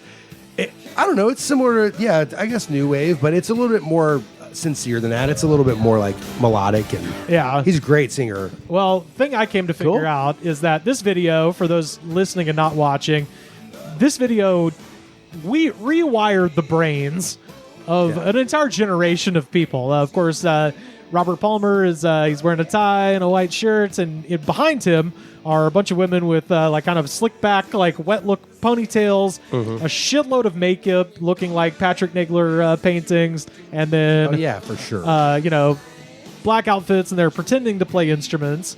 I didn't put any of these in the comments, but there was a lot of fucking music nerds being like, they're not actually playing. You're like, it doesn't. Yeah, no shit, they're hot. dude. You're supposed to look it's at the their concept. It's not fucking even about faces that. and sexy legs, you dummy. Also, I love the backdrop of this like fucking goofball, like red sky cloud thing. This cost $2. It's such a cool idea though, like because it's all about aesthetics. Yeah. Oh yeah, it's pure Like- aesthetics. And for those that are maybe don't know the video or are our age, Shania Twain did a gender flipped version of this video for "Man, I Feel Like a Woman." Wait, I never even put that together. Of course she It's did. exactly Yeah. this video, but she's the lead singer, and there's a bunch of emotionless men. Oh yeah, They're kind of hot, you know, sort of moving slightly behind her. It's very, very 80s, but it's like earned 80s. It isn't like cheesy. Oh, yeah. It's like a cool idea that could only be 80s as fuck. It's a classic song, yeah. Yeah, It's I a also love. classic. It's so funny too because I watched these videos as a kid. I was always like, "Now that's what a man's like," which is so hilarious. You're like, "That guy's what a man's like." Like the Richard Marx. I remember being like, "Richard Marx, like that's like what a man's like." Oh, Like, I used to Richard feel that way Marx. about Han Solo. Well, he's that sexy, he's gruff. It's just like that era. There was pop music. There were so many guys like that who are like sort of blown out hair, effeminate dudes, and I was like, now that's how you get a lady, a jean jacket. Still. And you fucking were like, I'll be at the airport Tuesday at 2 p.m., baby. Or whatever. I'm like, that's a man. I'm like, what? At the airport? Yeah, I don't know. Because one of those videos is him like at an airport, Richard Marx. Yeah. I also remember I used to dance around in the front yard listening to Let's Hear It for the Boy. Ah, And I was like, I love this shit. I'm the boy, and let's hear it for me. Anyway, it's a weird time to be into like radio music. That's all I'm saying. It's like radio music at that time was like really weird. Like, Well, you got like a good chunk of like the 80s radio yeah, stuff. I really did when I was just young enough to not really know what anything was. Yeah, right. Oh, this is Oh, some man. song. Well, let's get down into these comments. This song has 147 million views on YouTube and 32,360 comments. And yo, I read every goddamn last one of them. So now let us dive down into the YouTube comments section for the 1985 Robert Palmer classic, Addicted to Love. First up, Mark L. 1 year ago. Here we are in 2025, 40 years after this song came out, and it's still a piece of hot rock, stomp, bang, kick, ass, and bling bang all over it and up and down. You know, the thing what gets me is all them hot babes in this video are probably now grandmas. Hi, beautiful grandmas. That's crazy. Hi, beautiful grandma. Oh, my. Mark L. sees ya. We all have to get old, I know that, but for a while, in my mind, I'm still going to be a hot rock, stomp, bang, kick ass, bling, bang all over it, and up, down, you know? That's his catchphrase. That's his He's doing it for catchphrase. 20 years. He's trying to get the catch on. Finally. Dude, everybody at the bar hates fucking Mark because he says that all the time. I do love that. You know, hot, bang, rock, up and down. I do love that all these comments always devolve in some guy being like, but I'll still rock and roll. Even if they kill me and all my family, even if my wife fuck my daddy, I will rock and roll forever. It's like Put they a got gun to sold my head, I would. a brand like a You must motherfucker. defy me to rock. Yeah, they got sold. That's what me being like, I will read comic books forever because they make me happy and I wanna, and you can't make me not. And it's just like, it's No like one's stopping you. it just gets sold on an idea that rock and roll, like, but you can't take rock and roll from me. It's like, They you are can take my 13. job. Yeah, you're a teenager. What are you talking about? John Lawrence 8 months ago. I watched this in the 80s on MTV, and it seems YouTube has blocked it, so you can no longer see through the dresses anymore. Yeah, YouTube blocked it. Back then, you could see their free-floating breasts. And now, thanks to censorship by Google, it is banned. Just like all the terrorist actions by Hamas. Well done, Google. Wow. That rules. Or like your pixelated 1980s ass TV made you fucking see a fake nipple that was never there. Right, you're 10 years old and the Yeah, horniest yeah. you'll ever be. I'm certain there were nipples. There was a digital buildup. up right in the middle of the breast. There was also, you could fuck your TV back then. There were slots and holes that you could put your penis into. Yeah, Magnavox took that away from us. I guess Hamas is going to take that away from me too. I blame Roku. Frank and Pope 3 months ago. This was back in those good old days before dumb women totally got brainwashed by femionism. Yeah. You could still compliment woman and tell them they are attractive. Now it's sexual harassment. It is harassment. We are erasing Absolutely from the world. You know he's got fired for saying something horrifying to Frank someone. and Pope. Oh yeah, Frank and Pope. He also thinks like the Pope and Frankenstein together is something hilarious. Weirdly enough, it's the Pope and Al Franken. It's actually just Al Franken. It's just Al Franken. They took away his senator It stuff. might be a Dead Kennedys reference because they got the Franken-Christ record. Oh, right. The Franken It's odd a Dead Kennedys guy would be super for sexual harassment. Right, exactly. Yeah, it's like, this is kind of the opposite of what the Dead Kennedys are somebody about. lost the way. Yeah, I love femionism though. That's femionism. Don't you think though that? I mean, I don't know. I'm asking. Like in the '80s, was this like a revolutionary thing of like he's androgynous women, right? So it is less. Well, and he had the it's chicks. more feminism. Well, this was also like one of the first like music videos, right? Kinda, Like, yeah, it was like 2 years in. sure, Yeah. But it was kind of like the statement was like they aren't these like bikini babes. That was the point, kind of. Well, they're meant to look like mannequins. I think it's very much the Patrick Nagler like Duran. that the might be Duran Rio cover. Duran Rio cover Yes, kind of of course, vibe. of course. Yeah. But at any rate, femionism ruining everything. Yeah, I agree. Clint Wide from 2 weeks ago. Wonder how many of the girls from this video are still alive. Well, that seems to be a pretty common Hi, topic. here. grandmas. Hi, grandmas. I wonder how many had a good life, or how many chose poorly in a relationship based on the physical only. I love chose poorly. He's like, I wonder if they look back. choose poorly? I have stories for all of them, and I can't wait for them to hear them when they are in my dungeon. Based only on the physical, a poet once asked. Femionism is keeping women from my dungeon. Tell me, Billy, were you a good boy this year, or did you choose poorly? When you look back, you know you chose poorly. Because it was based on the physical. Perhaps it was. Not on the psychological. He's wearing a robe and he's on a bridge. And Well, this one, if you thought that one was creepy, Sleeping Spider from 16 years ago. Yeah, that's creepy in name alone. One of the models from this video, actually, I should do the voice. One of the models from the video lives in Devon near me, and her tits have gotten even bigger. She went to a fancy dress party dressed in a black dress and the makeup. Wow, still looks great. ... Very. Wow. Very. Okay, Sleeping Spider. I love that everyone's like, where are these bitches now? They regretting shit or are they hot? He's like, no, they're hot. I'm like, oh, okay, well then, hello, grandma. Yeah, don't worry about well it. then, Don't even fucking worry about it. I say to them, hi, grandmas. I felt you was worried that her titties didn't stop growing. I thought that maybe she looked like a normal 60-year-old woman, but no. Her titties have She looked just as flattable as she did in 1984. I asked her if I could go near her, and she said, no thanks. She says, don't call me the fuck lady, call me Roberta. I love that they're all made to look exactly the same, too. It's like, if a lady was dressed like the Robert Palmer, dude, you'd be like, that girl was the lady in the Robert. You know, People in these How would you comments, recognize her? Yeah. people in this comments pick favorites. They were like, I like the third from the left. oh, that's good teenage jerk off stuff. That's It's not even like That's bad It's like they're news. playing instruments. Oh, yeah. like you Yeah, can say, I like the exactly. guitar player. Yeah, totally. Hey, you know, I like third from I like the left. third one. Yeah. I like the one with the piercing eyes. The way her lips curl in the second verse. You're like, well, Where she's telling me to kill my wife. Stephen Walters 7 years ago. One of my all-time favorite songs. I've always had a vision of 6 of these Robert Palmer video girls being my pallbearers at my funeral, and this song being played as they carry me to the grave. Amazing legs, shortest skirts, and not a bra between them. wow. I was like, you know what? I like that. I think that would I be think I kind of remember something about it being like you could see their nipples. I think there was some sort of. and it was culturally parodied and all sorts of, like, it was. Oh yeah. there was some guy that was like, I swear there was a porn of this. Where is the porn of this? I'm sure. And the guy's just trying to sing, and they won't stop sucking his dick. And he's like, "Oh, I gotta sing this song." Like, there's a porn where the lady looks like the Statue of Liberty. There's a porn of everything. They run out of shit. Man. Yeah, she's getting fucked by Electro-Man. Ace Brandon 8 months ago. Ace Brandon. Jesus Christ! I hope that's his God-given name. After 40 years since this song came out, I must confess, seeing these 5 very lovely ladies juggling their titties around, all dolled up. Damn. Methinks I'm addicted to love too. Just ask my friend, Mr. Chubbs here. Yeah, Ace Brandon.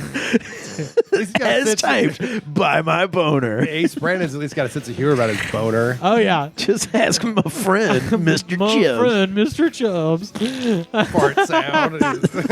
Did you know a boner could fart? Kevin Bird 4 months ago. I listened to this track 90 times in the past 2 weeks, and it's still awesome. I just keep rewinding this. I wish I could go back in time. Just look at those women. If anyone didn't notice, Robert Palmer is in the video also. Ha. He dressed well. And goddamn fucking shit, so did those ladies ever. You like to think you're immune to the stuff. Woo! You think there's only 4 of them ladies, and then bam, 5 of them. 5! I have 5 boners. That's Galacto-Man, man, right there. He has 5 boners. I am Galacto-Man, man. By the way, I am Galacto-Man, man. That rules. I also, you know what's sad to me is this is what just says about my character. And I look at this stuff and I go, these people are really living. I'm thinking about stuff. I'm asking questions. These guys are like, woo, and that's the way it went. I think they're presenting as living. No, you know what? Right. Maybe not. I think, maybe they are he's just dumb happy. enough to just live and live like this. Well, to what you just said, Carter, Rob Dixon 4 years ago, this song is the embodiment of a stockbroker in a pinstripe shirt with a loosened tie doing blow off a stripper's tits. Never really was my scene, but it captures it beautifully all the same. He was just an admirer of other people doing blow-off strippers. Yeah, exactly. Nice I love never was my scene, you know. But I respected it. You know how many... I walked into some rooms where that was happening, and I was like, no, thank you. You know, in the 80s when 90% of the population was Wall Street stockbrokers who were doing coke off people's tits? Yes. Oh, yeah. The hippies were freaking out in Woodstock. Their clothes were off and they were making love. Not really my thing, but I respected it. I'm more of a tiddlywinks kind of guy. I worked at the post office at the time. Quiet life for me. Seems like you liked it a lot from afar. Well, this guy's living. Rick Sims 5 years ago. I miss those years a Rick lot. Sims from the Digits. I miss those years a lot. I sure used to get very fucked up. Smoked out the ass. Drunk as fuck. And I had awesome sex with lots of bodacious Amazons. No holds barred. No prisoners. Waking up the next day like a newborn bastard. I want to live like Rick Sims. I do. Yeah. I mean, I want to believe that shit when I type it. He believes it. You don't put that many ha's. Hot. You believe it. That's the thing. They're not. They all have a space between them. They're not like ha. It's like ha. I think that means it's voice to text. Oh, okay. Yeah. Rick Sims. Carl D. 7 years ago. Rock on, Robbie. This song's about cocaine. I was smoking an 8-ball a day when this came out, in something like 87 or 86. It's 85 too. You I know. dumb shit. I had 95, whatever. I had $100,000 in a shoebox, and I was going to Miami once a week for pickups when a federal indictment put me in Terre Haute Penitentiary for 5 years. I think I know when a song is about cocaine. Okay. Yeah, okay. I liked cocaine before everyone liked cocaine. I think I know. He turned into Bill Maher at the end. Okay. Okay, new rule. You can't do cocaine unless you've bought it from Miami. Okay. That's when you do an impression that's good when it's someone who sucks, it hurts to hear it. You're suddenly in the room with Bill Maher, like, oh no, I know him personally now. Fuck. Okay, this song is about cocaine. Okay. And me in Terre Haute, Indiana. I do have to listen to side 2 of Abbey Road with him now. Fuck. I can't New rule, if you can't listen to Abbey Road while on cocaine, then maybe you shouldn't listen to the album. New rule, you gotta carry that way. This is what sucks about media is when I was a kid, I'd be like, it's so crazy. He makes up new rules. It's hilarious. I was like 15 or something. What's funny is when you were a kid, he had the exact same writers that he does now. Yeah, exactly. Nothing's changed. Except now they're 80. Libby Sanchez 1 year ago. not to be bragging, but when I was younger, I looked just like the dancing girls in this video. My ex-husband knows he lost the best thing and let it go. He can't ever have me.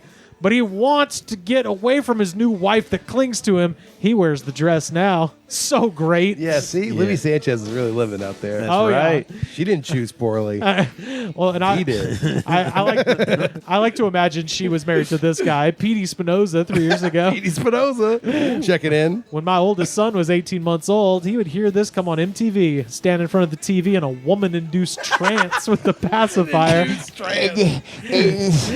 I, of course, encouraged this activity, but his mother... Get him, boy! His mother frowned upon this father-son bonding moment. That bitch gone now, anyway. Yeah, that's true. My dad took me to the first strip club, and I looked him right in the eyes, and he nodded like boners, right? I was like, don't stop this, Mom. This is normal. We love each other, and it's not weird. Yeah, we're becoming friends. Yeah, like he's passing something on to me right now. The app that I use to read comments will tell me the exact time and date that the comment was posted. Oh, that's and I rarely put this, but this was kind of fun. I call this app the YouTube app. Oh, no. I got to load, 30,000 comments, so there's a special website I use. He's dealing with heavy loads. Yeah. This was written on Christmas Day at 6:30 p.m. Last year. Phil 4986. Oh, damn. The Christmas morning had winded down. Yeah. So presumably everyone's eating their presents, eating their turkey, and Phil's eating their presents and playing with their turkey. Yeah. 6 p.m. That's what I do. Yeah. And Phil has sat down to render this thought. I like to think that after Robert dropped this freight train of a song, he simply fucked himself to death from all the trim that came at him. Jesus. After it came out, rest in peace, brother Robert. You were definitely one of a kind. And to all the models in this video, damn, you were hot. Bravo! The kid proceeds to tug on his pants like, can we get lunch now? Shut the fuck up! I'm doing something! Yeah, Christmas Day is over! It's 6:30. I'm dealing with business texts! You got your Galactomannan. Play with that! That's right, yeah, I bought Leave you Daddy him. alone! He probably fucked himself to death, the old dog. I like to think he got so much trim. It went inside his brain and it came out of his eyeball. And the women were still like, we want seconds.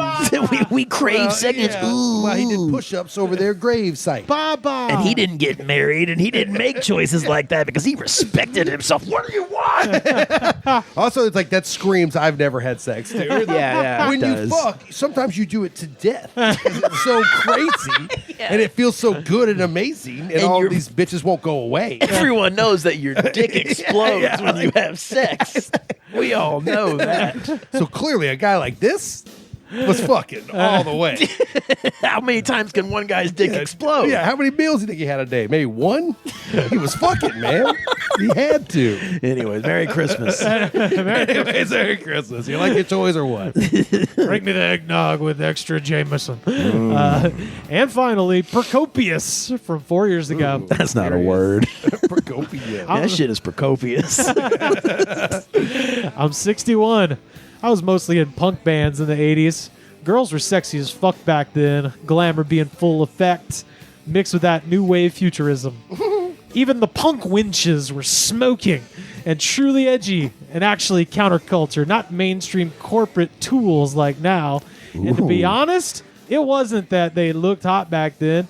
They were hot, acted hot, and we had freedom of expression. Like Bukowski. Just look at this video. It's Robert singing in front of smoking hot Bettys and nothing else. For many years, I rewound the shots of the girl on the far right. You can barely see the shimmer of her bare-skin breasts bouncing underneath her shirt. It's not porno. It's not over the top. But it is one of the sexiest things that I've ever seen. Wow. Now, that's essentially what my video essays are like as well. Yeah. Unfortunately. They're that in-depth, yeah. Sort of that. That is Robert Palmer with Addicted to Love, our jam of the pretty cool. week. Cool Great stuff. Seth Pomeroy, where can people find you on the internet? On Instagram, Threads, Seth Pomeroy, my damn name. Hell and yeah. Is there anything else? No, YouTube shit. I already said Hargrove House. Hell yeah. Yeah. Carter, where can people find you online? You can find me at Carter_Glasscock on Instagram and Threads. And, listen to my comedy album on Spotify. Why don't you? Check out if I'm doing any shows in the near future. I'm not right now, but I will be soon. Are you, so check it out. Is your album on Bandcamp? Ooh. No. But you know, me and Kyle were talking about it. Gotta walk it like you talk it, bro. Me and Kyle were talking about putting all the shit on Bandcamp. And I think it's a great idea. Think about it this way. If they add the Crystal Pistol on Bandcamp, they can't take it off. Well, I'll tell you what, then those hundreds of listens become hundreds of dollars. That's right. Yeah. Yeah. Listen to and then I get to move out of my parents' house. Yeah, that's right. Yeah. Listen to the Crystal Pistol, folks. You can find me on most forms of social media at Rivers Langley, and you should buy a shirt, prowrestlingtees.com/thegoodspod. Make you look skinny on TV. And of course, the best way to support our show, hey, if you're watching this, you're already doing it. It's patreon.com/thegoodspod. Second best way to support our show, head to Apple Podcasts or Spotify, leave a comment, rate, review, and subscribe. Show the attitude of gratitude, because if you do not have the attitude of gratitude, Daddy, you will never be saved by Galacto-Man. The Goods from the Woods was recorded and edited by me, Rivers Langley. You can find our show on Twitter at The Goods Pod. Our theme song was composed by Jonas, the Space Cowboy. This was a Brain Freeze podcast.